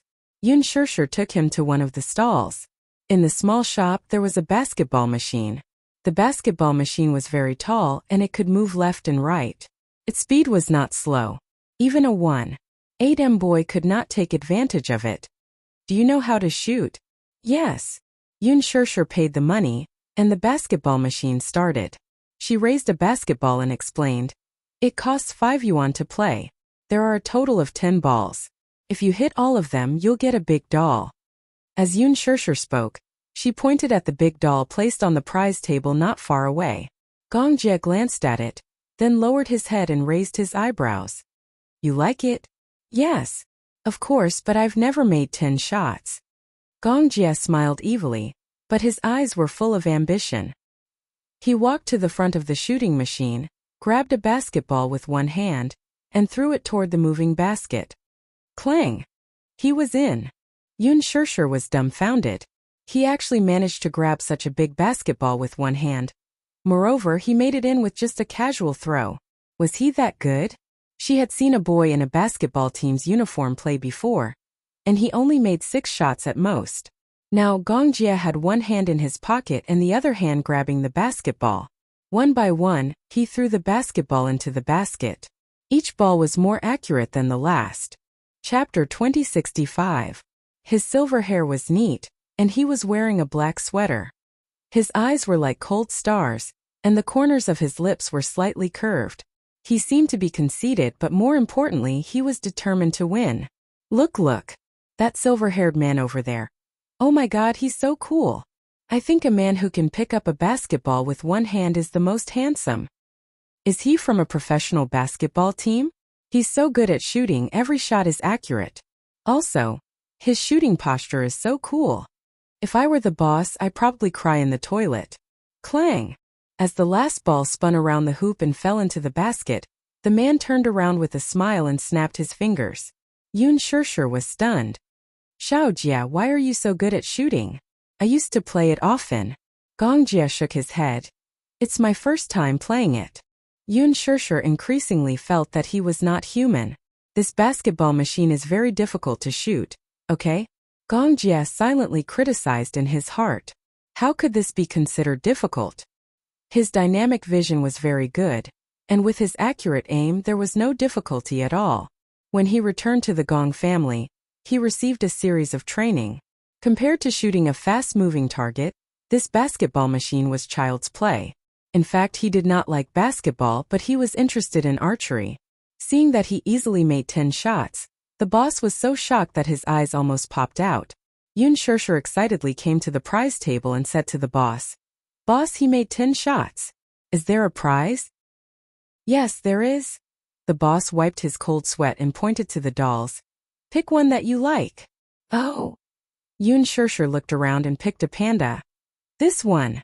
This one. No. You can only pick from these few." The boss pointed to the dolls that were a size smaller than the panda and said, Why?" Yun Shirshir could not help but be disappointed. The prizes are different in every game. This panda was awarded by shooting 24 balloons in a shooting game. She was a little disappointed, so she reluctantly picked another lop-eared rabbit. "Sigh, at least I've gained something." Gong Jia saw her desolate expression and immediately glanced at the panda placed in the most eye-catching position. He asked, "How do you get this panda?" "Here." The boss pointed at the shooting board, which was densely packed with small balloons. Then he pointed at an air gun and said, "Hit 24 of them and you'll get it. Handsome, do you want to challenge me?" He was full of himself. This panda was a special prize. It was a premium toy bought from a duty-free shop. It was more than a meter long and was priced at more than 300 yuan. After opening the shop for so long, they had never won the grand prize. After all, the requirement for the grand prize was to hit 24 balloons, but there were only 25 bullets. In addition to the special characteristics of the air gun, very few people could hit 24 balloons without missing a target. Gong Jia walked to the shooting range, picked up the air gun, weighed it in his hand and said, "Fill me up with bullets." "All right. It's 10 yuan per play." Gong Jia glanced at Yun Shirshir, who immediately came back to her senses and obediently took out the money. 24 shots. What a harsh condition. Basically, it was quite impressive to hit 20 shots. Yun Shirshir did not have any hope at all. However, since he was interested, she would have some fun. Xiao Jia had never played this game before. She would let him experience it. Chapter 2066. When Gong Jia held the gun in his hand, his entire aura was different. There was a sharp and threatening feeling to him. He aimed at a row of balloons and pulled the trigger. Whoosh! Kacha! Whoosh! Kacha! His movements were skillful and clean. After firing a bullet, he didn't even look at it. He quickly reloaded the magazine and fired again. In 30 seconds, the row of balloons all exploded. 25 balloons, not a single one fell. Yun Shirshir was speechless. The corner of her mouth twitched violently. She was obviously shocked by his godly marksmanship. The owner of the game stall was equally shocked. He stared at Gong Jia with a gloomy expression. Suddenly there was a lot of sadness on his face. All of them hit. In 30 seconds, all of them hit. Not a single bullet missed its mark. Gong Jia put down the gun in disdain and said coldly, "I'm not challenging you." The owner tilted his head and looked at him as if he was an alien. At this moment, all the passers-by stopped in admiration and surrounded the game stall in 3 circles inside and outside. Yun Shirshir only reacted after a long while. She walked to Gong Jia in a daze and squinted her eyes to size him up. Gong Jia turned around and saw her complicated expression. He was a little stunned. "What's wrong?" "Xiao Jia." "Yes. Did you cheat?" Yun Shirshir still felt like she was in a dream. Gong Jia was speechless. After a long while he asked, "What does cheat mean?" Yun Shirshir replied, "It means to describe a person who is so cool that he can blow up the sky." Gong Jia ignored her and walked to the prize table. Under the owner's tearful gaze, he won the panda and gave it to her. "For you." Yun Shirshir hugged the doll, still unable to react. However, Gong Jia was already interested in another game. Under the owner's tearless gaze, he slowly walked to the ring-throwing stall and asked curiously, "What's this?" "Hoop hoop." Yun Shirshir's eyes suddenly lit up as if she had seen a god descending from the heavens. She leaned over and said, "If you manage to get 20 rings, you'll get a limited edition car model from Laji. It's a limited edition toy." When Gong Jia heard the word Laji, he glanced at Yun Shirshir's extremely respectful gaze and fell silent for a moment. He cursed in his heart. "Sister, you need to work harder. Your son is the person in charge of Laji. Who knows, he might be the one who designed this toy. This game seems very interesting." He had never played Gongjie before and felt that it was very challenging. This game was really difficult. Yun Shishir paid the bill. Ever since Gongjie cleared 2 games in a row, the boss was a little unwilling to do business with them. He was a little unhappy to receive money. Spare him. It wasn't easy to do business. Gongjie held 10 small rings in his hand. The difficult part of this game was that he had to plant a symbol that was half the size of a fist into a symbol that was half the size of a fist. It was very difficult. At first, Gongjie didn't get the hang of it. He only got 3 rings out of 10. He wasn't convinced and asked for another round. When the boss saw this, he was elated. It seemed that this man also had some games that he wasn't good at. At least he could earn back some of his money. Unexpectedly, after figuring out the trick of the hoop in the first round, Gongjie performed very well in the second round and got 7 rings. Yun Shishir calculated. Although she couldn't win the grand prize with 7 rings, she could at least win the second prize. This trip was not wasted. Chapter 2067. The second prize was a very exquisite toy. The boss looked at Yun Shishir with teary eyes as she held the prize in her hands. He gritted his teeth so hard that they almost broke. Gongjie looked at another shop. There was an air cushion inside that was filled with water. There were many small goldfish inside. Just as Gongjie took a fancy to the goldfish fishing game, the boss went up to Yun Shishir and begged, "Pretty lady, please have mercy on us. We're all small businesses. The market isn't good now, and it's not easy to do business. I'm still counting on these 4 shops to feed my family. Look, you've already won so many prizes. It should be worth it, right? Stop playing." If they continued playing, this pool of goldfish would be emptied by them. $5 for a net. As long as the net wasn't broken, they would be able to catch a goldfish every time. Just based on this man's inhuman gaming talent, she was determined to fish him out until he lost all his fortune. Yun Shishir suddenly felt that this boss was very pitiful. But Gongjie didn't appreciate it. "Boss, since we're doing business, we have to follow the rules of the game. We didn't cheat, and we won with our own abilities. Why can't we play?" The boss was speechless. He felt wronged and said, "But aren't you a little too good at playing? Look, you won my dolls that cost more than $100 for a $5 shooting game. You won my pandas that cost more than $300 for a $10 shooting game. You won my toys that cost more than $100 for 2 rounds. You've already lost a lot of money." Gongjie didn't listen. He spread out his hands and said, "Give me the net." The boss continued to persuade him earnestly. "I bought these goldfish for $1 each. If you take all of them away, how can I continue doing business?" Yun Shishir was a little unhappy. If others can take them, why can't we? We have to follow the rules when doing business. "Hey, pretty lady, handsome guy, take it that I'm begging you. Stop playing. I'll refund you the money you spent on the game, okay?" He almost knelt down and begged them. Gongjie was very stubborn. "Let me play or I'll destroy your stall." The boss was shocked when he heard that. Yun Shishir was speechless. "Xiaojie, you're too domineering." If he didn't let her play, she would flip the stall. However, these words were said in a very childish manner, making people not know whether to laugh or cry. Yet, they felt that coming from his mouth it was actually somewhat cute. The onlookers pointed and whispered among themselves. The boss immediately turned to the passers-by for help. "Everyone listen to this. This handsome guy is being unreasonable. He wants to destroy my stall. I'm an honest businessman. I'm running a small business and I can't make much money. Why is he making things difficult for me? Boss, you're the one in the wrong. From what I saw just now, this handsome guy didn't cheat or act shamelessly. He followed the rules of the game. He won the prize based on his ability. If you don't let him play, it's you who doesn't follow the rules as a businessman, right?" At the side, a male student stood up to protest. Then the others also accused, "So you just want to earn money from people who can't play the game well, right? You're not letting other people play after they've had enough fun. You really know how to do business. It's a free win." "Exactly. No one does business the way you do. If the handsome guy wants to play, it's not like he's not paying. He should follow the rules of the game. These kinds of small vendors are the most unreasonable nowadays.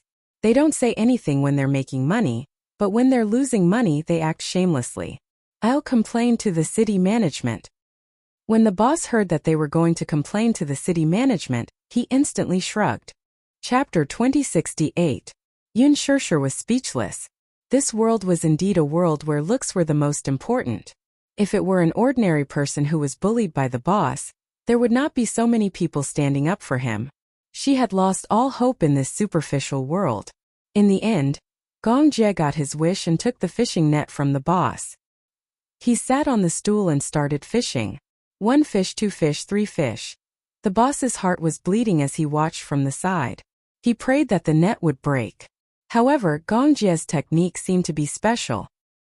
He scooped up 17 or 18 fish, but the net did not break at all. The more the boss watched, the more frightened he was. However, Gong Jie scooped up more and more fish. His hands were cramping, but the fishing net did not break at all. What the hell? The boss said gloomily in his heart. He had clearly given him a bad net just now. Was this man a god? He had heard that Mr. Jiang used a straight fishing hook to fish. Could this guy use a broken net to scoop up a whole pond of goldfish? He had lived long enough to see this. In the end, Gong Jie got bored of fishing. He threw the fishing net into the pond and carried the bucket of goldfish to the seal. Yun Shirshir counted. There were a total of 22 fish. There were so many of them. They did not have such a big fish tank at home. These were still young fish. When they grew up, Yun Shirshir did not dare to imagine the grand scene of 22 big goldfish squeezed together. It would be very scary. Yun Shirshir had goosebumps all over her body. You don't like them? Yun Shirshir nodded. I don't like goldfish very much. Oh. Gong Jie looked at the goldfish and was worried. When the boss heard this, his eyes lit up.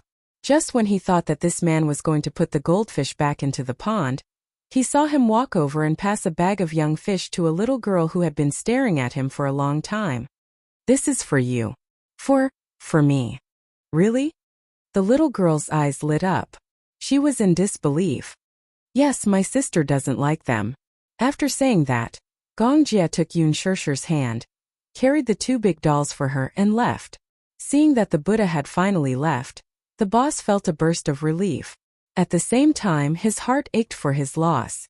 Sigh, this brat had wasted a day's worth of business. Along the way, Yun Shirshir was still puzzled. How strange. Gong Jie lowered his head and raised an eyebrow.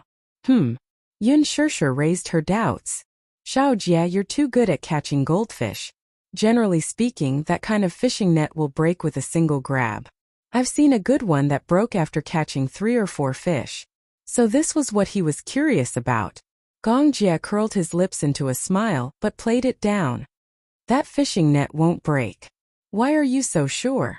Seeing how confident he was, Yun Shirshir became even more curious. Gong Jie replied, because that's the net that the boss used to catch fish. In the beginning, the boss had given him a net that was purposely broken. Gong Jie noticed it at a glance, so when the unscrupulous boss wasn't paying attention, he secretly swapped the net that was usually used to close the stall for fish. The boss just didn't notice. Playing such a small trick on him, he didn't mind competing to see who was darker. Yun Shirshir was stunned. The boss used to catch fish? Is he that kind? Maybe he took the wrong one. He definitely wouldn't tell her that he had swapped the net. It was too disgraceful and would damage his image. But Xiao Jie, you're too good. Especially the one who shot the balloons. Did you specially practice it? It's my first time playing. Are you that good at games? Chapter 2069. Yun Shirshir couldn't help but be speechless. She smiled and asked, did you have fun today? Just now, when he was fishing for the goldfish, she was squatting beside him. Suddenly, she felt as if they had returned to their childhood. He was squatting on the ground to catch ants while she was squatting beside him, holding her head and watching quietly. It was a closeness that they had never felt before. Gong Jie was fishing quietly, and she was watching quietly. Perhaps it was because she had matured too quickly, so every memory of her childhood was very precious. The happiness of her youth was something that could not be returned to. Some people reminisced about the past, but they were reminiscing about the time that could not be returned. Gong Jie looked at her dotingly and said gently, when I'm with sister, I'll be happy no matter what. Why is your mouth so sweet? It's as if it's smeared with honey. Yun Shirshir pouted coquettishly and gently pushed his shoulder. She seemed to be disgusted, but she was full of happiness. Gong Jia suddenly hugged her shoulder. Sister. Yun Shirshir was startled, but she saw him gently leaning towards her. Almost half of his upper body weight was leaning on her shoulder, and he was very attached to her. I don't want to be separated from you, he said, but there was a hint of coquettishness in his tone. Then let's not be separated for life. But you have brother-in-law. Gong Jia was resentful towards a certain man. Yun Shirshir was silent for a moment. You'll get married and have children in the future. I don't want to. Gong Jia was disdainful. I don't want that. I don't want a wife. I want sister. Yun Shirshir felt sweetness in her heart, but there was also an inexplicable bitterness. Was this kid acting coquettishly with her? The problem was that his coquettishly skill was comparable to Yu Yu's. It was the same possessiveness as Yu Yu's. They were uncle and niece after all. Their way of acting coquettishly was similar. She had heard a story before. It was said that the twins were lovers in their previous lives. Because they loved each other, they couldn't stay together until the end because their obsession was too deep. In the previous life, if two lovers died for love, in the next life they would become twins. They would be together before they were born.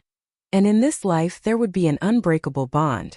They would be together, but they would not be able to love each other. This was God's reward for their loyalty and love, but it was also a punishment for not cherishing their lives. Yun Shirshir was not very superstitious about the past and present life, but for her, Gong Jia was her guardian angel when she was young. This was a deeper bond than the one she had with Mu Yaja. She could feel Gong Jia's dependence on her. What are you thinking about? Gong Jia saw her lost in thought and couldn't help but wonder. Nothing. Yun Shirshir came back to her senses and dismissed her wild thoughts. She smiled at him and said, Xiao Jia, shall we go back? So early? Why don't you stay for dinner tonight? I'll make you some soup. Gong Jia was doubtful. Do you know how to cook? Yun Shirshir was smug. Of course. Gong Jia poured cold water on her unceremoniously. Won't I be in danger if I eat your cooking? Get lost. I have to be responsible for my own safety. Don't worry. With your body constitution, even arsenic won't kill you. Sister's cooking might be more poisonous than arsenic. Do you believe that I'll beat you up? Even 10 of you can't beat me. Says who? I can lift you up with one hand. The two of them bickered as they walked towards the car. Chapter 2070. Yun Shirshir noticed that he was looking somewhere with a vigilant expression. She couldn't help but feel a little nervous. What's wrong? Nothing. Gong Jia turned around and smiled at her. Let's get in the car. Yun Shirshir nodded. Gong Jia hugged her shoulders and helped her put on her hat. Yun Shirshir was wearing a down jacket and a furry hat. He put it on and covered her head tightly. She didn't know whether to laugh or cry as she mumbled. What are you doing? It's cold. Don't catch a cold. Despite Gong Jia's words, Yun Shirshir muttered, I'm not cold. In fact, I'm feeling a little hot. After the two of them got into the car, Yun Shirshir put her bag away. He leaned over and gently buckled her seatbelt for her. Yun Shirshir was speechless. She always felt that she was like an oversized doll in front of him. Even if it was something as simple as fastening a seatbelt, he had to personally do it for her. She always felt that he treated her like a child, and he was like a parent who cared about her. Xiao Jia, I'm not a child. I can do things like buckling my seatbelt myself. Gong Jia smiled. Why? Are you still not satisfied with having someone to serve you? Yun Shirshir was amused by him. All right. I won't say anything else. Gong Jia said, sit tight. We're going home. Okay. Yun Shirshir had just replied, but before she could finish her sentence, Gong Jia stepped on the accelerator and the car shot forward like an arrow. Stepping on the accelerator pedal, the car sped up to 4,000 revolutions per second. It only took a few seconds for the car to accelerate from 100 kilometers per hour. Yun Shirshir nervously gripped the handle of the car tightly. The huge force and centrifugal force were as thrilling as a high-speed roller coaster. There were 3 red lights on the road. Gong Jia didn't even look at them as he stepped on the accelerator and sped through them. His route was extremely tricky, and he even charged straight into remote areas. Yun Shirshir was so scared that she held her breath. She said uneasily, Xiao Jia, we're not in a rush. You don't have to drive so fast, right? He had already run 3 red lights. There was even a traffic police officer at one of the intersections. This was simply too crazy. Gong Jia didn't say anything as he stared straight ahead. It wasn't until the car reached a provincial road that he slowed down. He looked at the pale-faced person in the front passenger seat and explained apologetically, "I'm sorry. I drove so fast just now because I wanted to shake off the people behind me." Human. Gong Jia nodded and glanced at the rearview mirror. When he confirmed that he had shaken off those cars, he smiled and relaxed a little. He turned on the stereo and said, "Well, didn't you notice? Someone is following us." Yun Shirshir couldn't help but be dazed. She shook her head blankly. "No. I noticed it when I was fishing for the goldfish." Gong Jia was originally in high spirits and wanted to fish up all the goldfish in the poor boss's pond. However, halfway through, he felt a few pairs of eyes staring at him. He was worried that they were spies sent by his father. He was even more afraid that Yun Shirshir's identity would be exposed. Hence, he wanted to leave in a hurry. In fact, he really hoped that his father would know about Yun Shirshir's identity. However, he would never force his sister to do something that she didn't want to do, no matter what method he used. He was willing to wait patiently for the day when she would come around. Chapter 2071. Who sent someone to follow you? The Gong family. The Gong family. Yun Shirshir was slightly surprised, but she did not say anything else. After a moment of silence, she suddenly asked, "I'm really curious. Why would someone from the Gong family send someone to follow you? It gives people a very uncomfortable feeling. It feels weird." "There's no reason. Firstly, it's to ensure our safety. Secondly, it's because they're worried that someone might cause trouble outside. So that's why." Yun Shirshir was even more curious about the legendary Gong family. "Is the Gong family a very big family?" "Yeah." "How big is it?" Gong Jia did not know how to answer this question and only replied, "It's probably much more powerful than you think." Yun Shirshir suddenly asked, "How does it compare to the Mu family?" Hearing this, Gong Jia could not help but reveal a hint of contempt in his eyes as he sneered. How can a mere Mu family be placed on the same level as the Gong family? Yun Shirshir's lips twitched. Xiao Jie's enmity towards the Mu family ran deep. Moreover, when he said this, his expression was as cold as it could get. She suddenly remembered something. Mu Yaja said that he would be back early today to have dinner with everyone. She did not react in time and invited Xiao Jie home for dinner. It's over. She felt that this was going to be a very tense dinner. Xiao Jie was rather dissatisfied with Mu Yaja as his brother-in-law. Even if he called him brother-in-law, it was only because of her. Now it was really awkward. The car drove back to Xiangti Walk.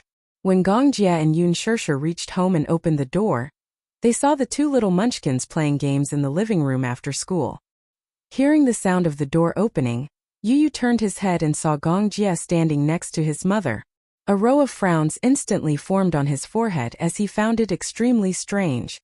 "Uncle, what brings you here?" Gong Jia said calmly. "The northwest wind." Yu was speechless. He was left speechless by this joke. When Xiaoyichen saw him, he was also stunned for a moment. Suddenly, he smiled and said, "Uncle, are you here to freeload dinner?" Gong Jia said shamelessly, "Yeah. On the way here, I heard from your mommy that Chef Yu's culinary skills are comparable to a 5-star chef. I'm here because I want to try your cooking skills and see if they're as top-notch as the rumors say." Xiaoyichen was speechless. There were even people who shamelessly described freeloading in such a refreshing and refined manner. The corner of Yu's eyes twitched violently again. Had he been betrayed by his mommy? He didn't want to cook a feast tonight. Yun Shirshir poured a glass of water and asked Gong Jia to sit down. Then she inched over to Yu and coaxed, "Yu, why don't you make an exception tonight and show off your cooking skills to your uncle?" "Mommy, you're cheating. It's not my turn to be on duty tonight." While Yun Shirshir was resting, Yu was relieved to be on duty during the new year. He and Mommy took turns to be on duty and did all the housework. Today it was his turn to rest. Mommy wanted to coax him into cooking again, so he refused. Other than Mommy, he wasn't interested in cooking for anyone else. Moreover, showing off his culinary skills was extremely boring. Not everyone wanted to eat his cooking, but he was willing to do so. Cooking was very tiring, okay? Picking vegetables, buying vegetables, picking vegetables, washing vegetables, cutting vegetables, stir-frying vegetables, arranging dishes. Chapter 2072. Yu sat lazily on the sofa and refused to move. Yun Shirshir tried to coax him for a long time, but he remained unmoved. Gong Jie provoked coldly. Sister, you said that he knows how to cook. Are you bragging? Before Yun Shirshir could say anything, Yu, who was standing at the side, coldly snorted. It was clear that he would not fall for his trick. Cut it out. Goading doesn't work on me. Gong Jie gritted his teeth. This kid was really smart and crafty. Yun Shirshir was amused. Why did this uncle and niece seem to have known each other for a long time? Their way of communication was so unique. But what she didn't know was that the two of them had known each other for a long time. At one point, they were sworn enemies who were secretly competing with each other. In the past, before Gong Jie and Yu met, the two of them disliked each other. Until later, when they met, there was still some tension between them. Yun Shirshir pleaded. Yu, please. Mommy promised your uncle to have dinner with us tonight. Mommy's cooking is not good. Uncle is afraid that he will get food poisoning after eating Mommy's cooking. Uncle is very pitiful. He's all alone and has no one to cook for him. Just be nice. Gong Jie's lips twitched when he heard this. Yu smiled when he heard this. Then he looked meaningfully at Gong Jie and said arrogantly, since uncle is all alone, I'll reluctantly agree to Mommy's request. Reluctantly? Why was it so difficult to get a free meal from him? Muichen. Yu suddenly stood up and called out as if he was summoning a mythical beast. Shaoichen quivered. He had a feeling that something bad was going to happen. He looked up warily. What?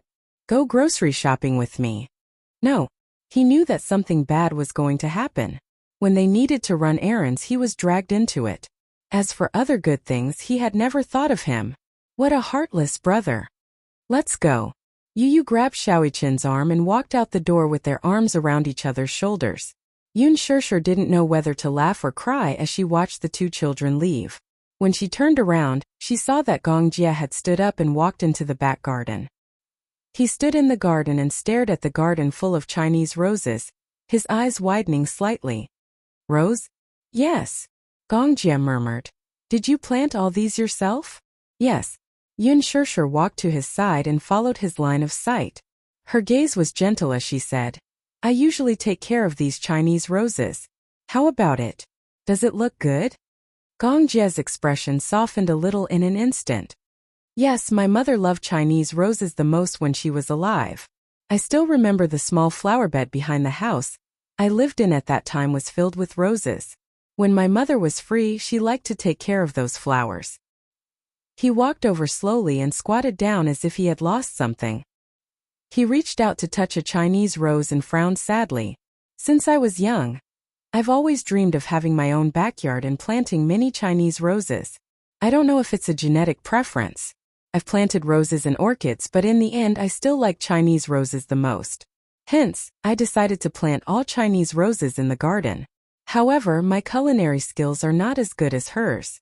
The Chinese roses that I planted will not look as good as the ones that she took care of.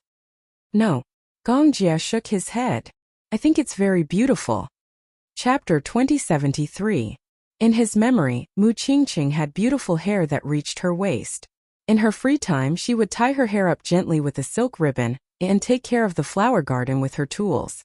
Usually, she loved to study the art of flowers. After leaving the Mu family, she used her skills to work in a flower garden. Her craftsmanship was much appreciated. He also had quite a reputation in that field. The more Gong Jie looked at these flowers, the sadder he felt. The scariest thing about people was their memories. The more beautiful the memories were, the more painful it was to lose them. The scene in his memory suddenly shattered. When Gong Jie came back to his senses, he was shocked to find that a tear had fallen from the corner of his eye. Why was he crying? He had never shed a tear in more than 10 years. He had thought that his heart had become as hard as a rock. Little did he know that he still had a soft spot in his heart. Yun Shirshir looked at him helplessly.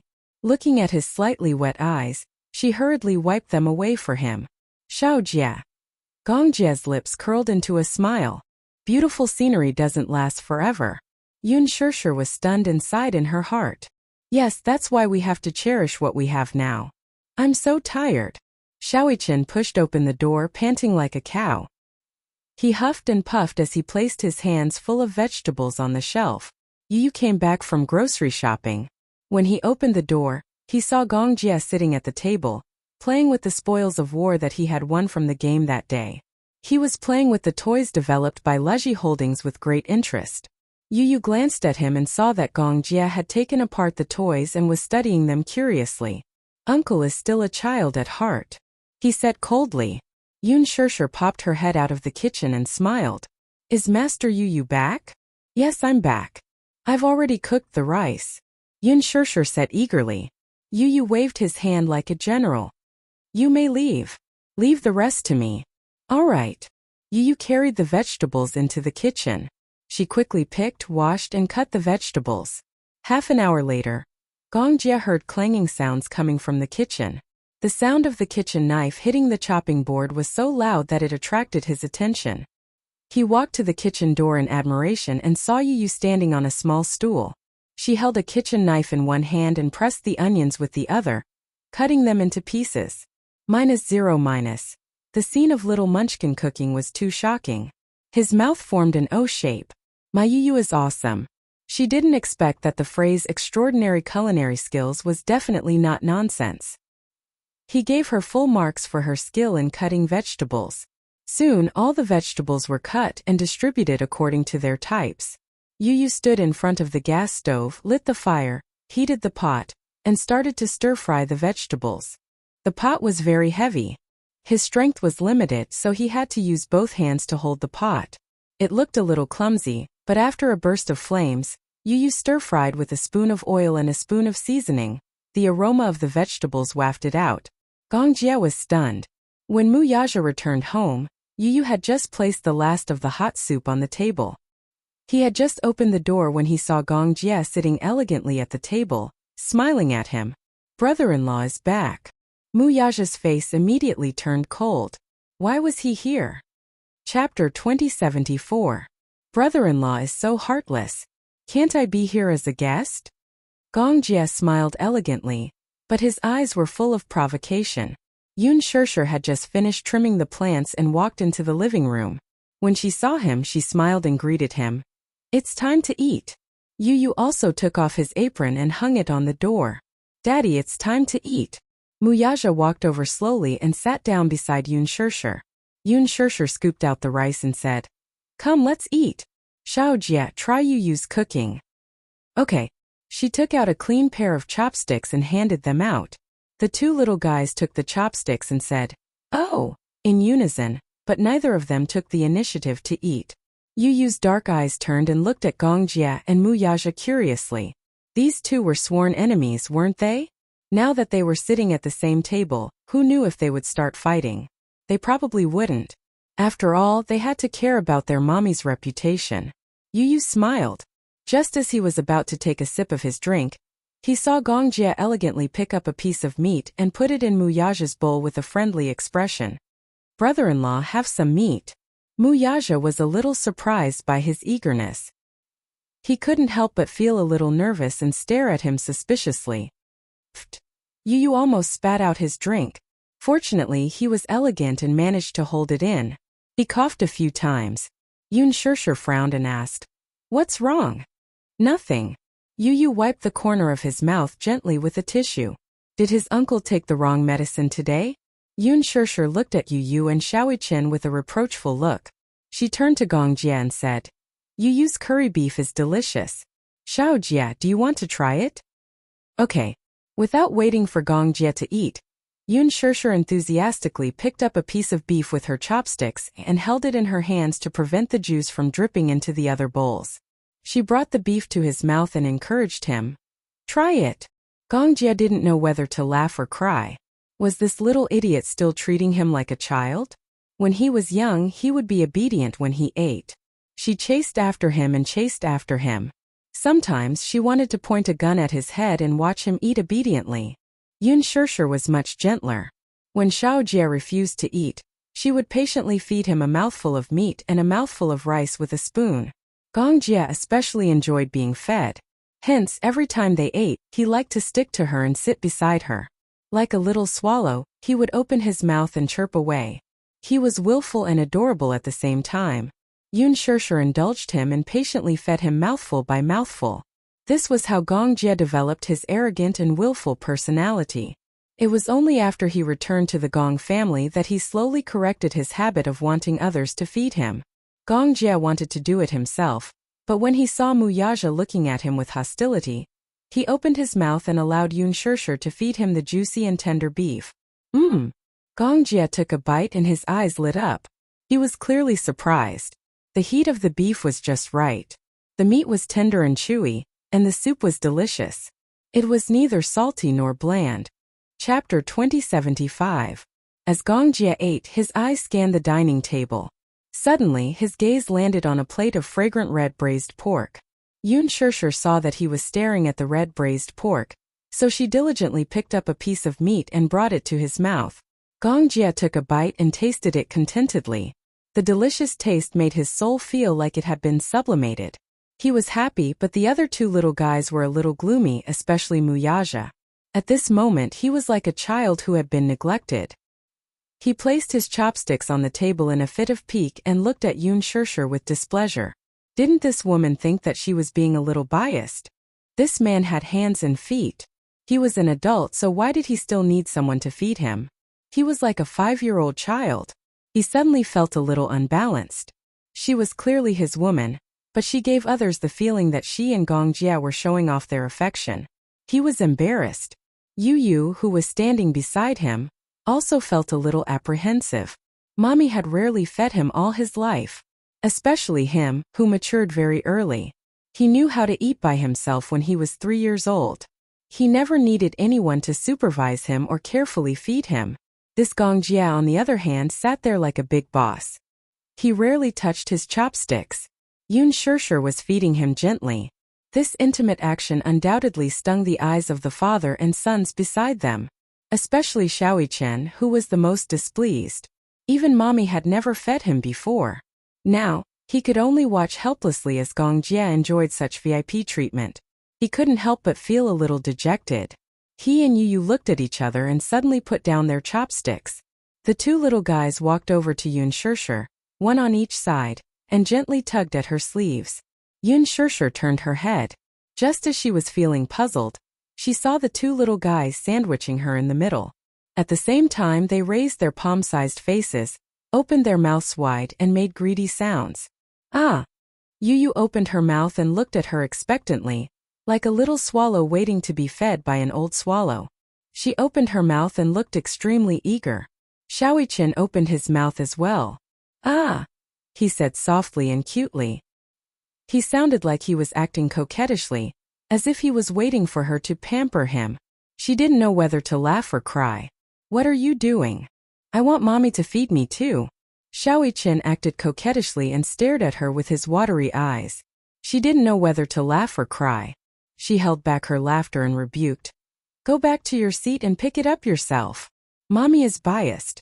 Yu complained pitifully, as if she had done something evil. You feed uncle but you don't feed us.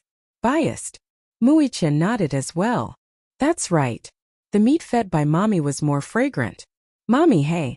Hey. They were actually throwing a tantrum. Yun Shishir was helpless, but she couldn't do anything about the two of them. She could only pick up a piece of meat for each of them and stuff it into their mouths. The two little guys chewed with their mouths full and narrowed their eyes as they snickered. Even though they had gotten their way, they couldn't bear to leave and seemed to want to cling on to her. Yu and Xiaoyichen were secretly competing with each other as they chewed with all their might. Xiaoyichen swallowed first, opened his mouth again and looked at her. Ah! It was obvious that he wanted her to feed him. Was he asking for her affection? Chapter 2076.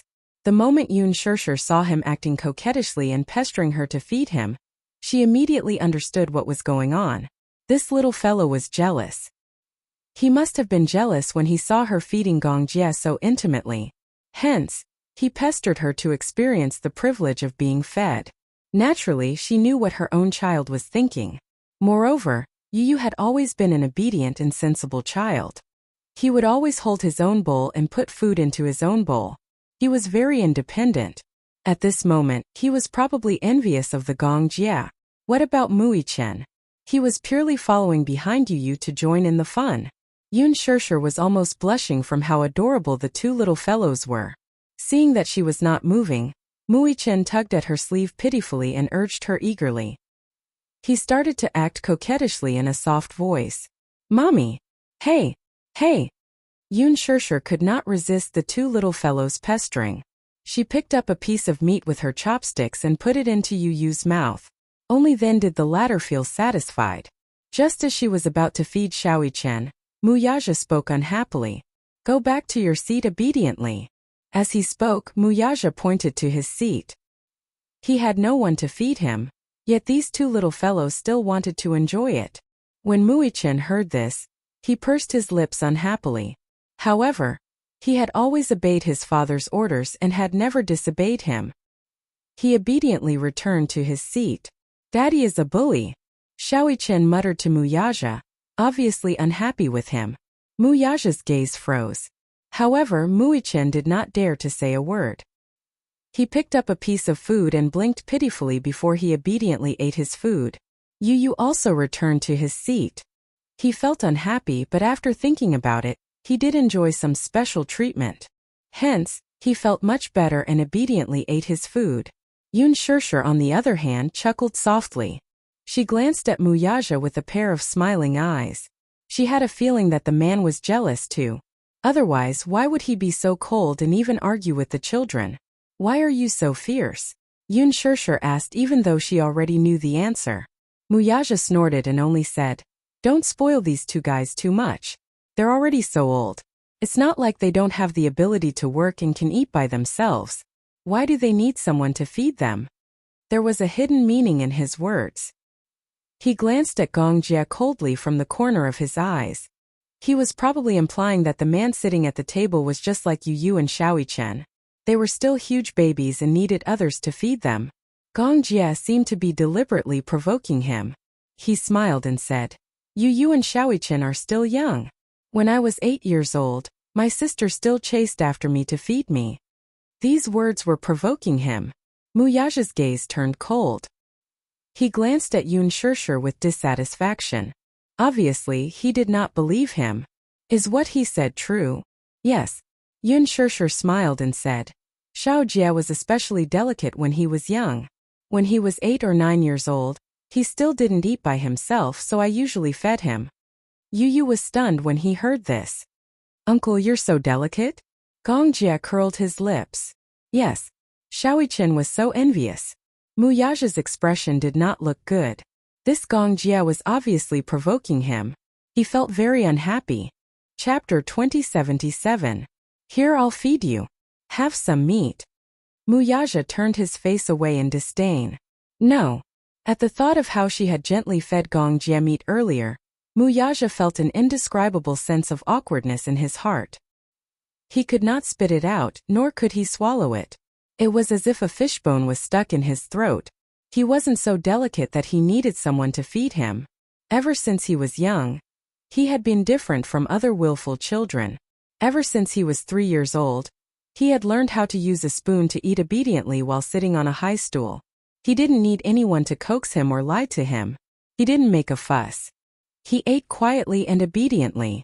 Normally, children of this age would need adults to carry them in their arms and coax them while feeding them. But he didn't. He had liked to be independent since he was young. He liked to rely on himself for everything. This trait was inherited from Xiaoyichen. The children of the Mu family had always been mature and agile. It wasn't enough.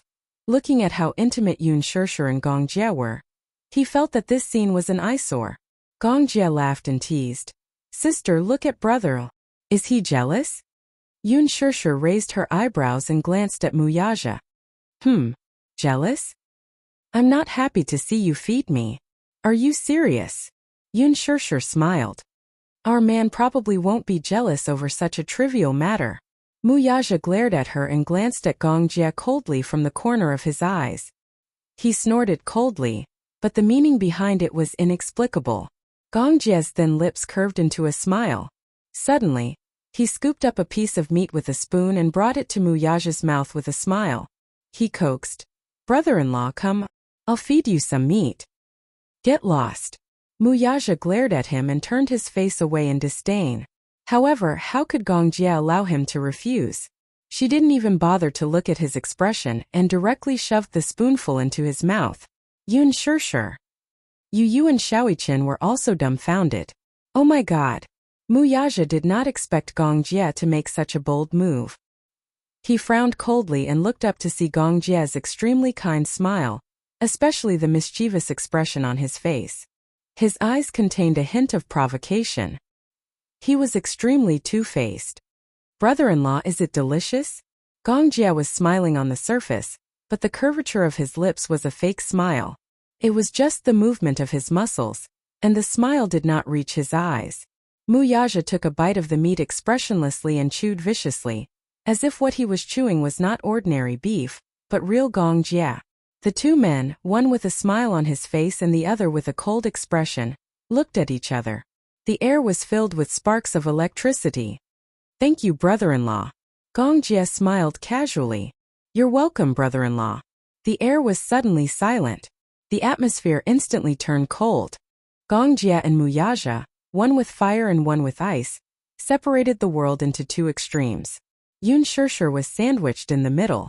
She felt as if she was in the realm of fire and water. She was so nervous that her heart was on tenterhooks. She was afraid that these two tall and strong men would quarrel at the dining table. In fact, it was not impossible. Chapter 2078. She heaved a sigh of relief. She put a piece of meat into each of their bowls and urged them. Okay, let's eat. It's not the first time you've met, so don't be so polite." She diligently poured a bowl of soup for Muyaja as she spoke. Muyaja's expression finally looked better. Gong Jie looked around the dining table. Finally, his gaze landed on a delicate-looking plate of diced cheese chicken. He tasted it and found that it tasted pretty good. He exclaimed in admiration. Your culinary skills are really impressive. To think that I even suspected that you were bragging. Now I take back my words." "Humph, just because of your hurtful words, there won't be another meal after this one." Yu was implying that he was never going to cook for him again. Gong Jie expressed his grievance and protested.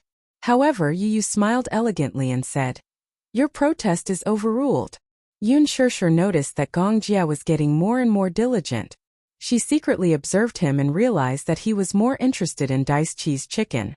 However, this was the first time Yu had made this dish. She wondered if the little guy had invented it or if he had learned another famous dish. Hence, she could not wait to try it. It tasted pretty good. The cheese was extremely fragrant and soft after being cooked. Together with the diced chicken, the aroma overflowed with a single bite. She immediately scooped a spoonful and fed it to Muyaja. She encouraged him. "Try it. Tastes pretty good." Muyaja had never tried this dish before. He always kept a distance from things that he had never tried before. Although diced cheese chicken looked pretty good, he had never tried it before. Hence, he only cared about eating things that he thought were delicious. Seeing that she was about to feed him, Muyaja turned his face to the side with a cold expression. It was a textbook example of a tsundere.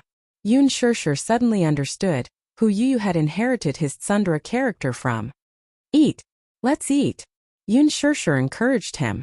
Her fervent expression was just like the enthusiastic salesman in the department stores. Muyaja looked at her and saw the gentleness in her eyes. Only then did the ice on his face break. His eyes were tinged with gentleness.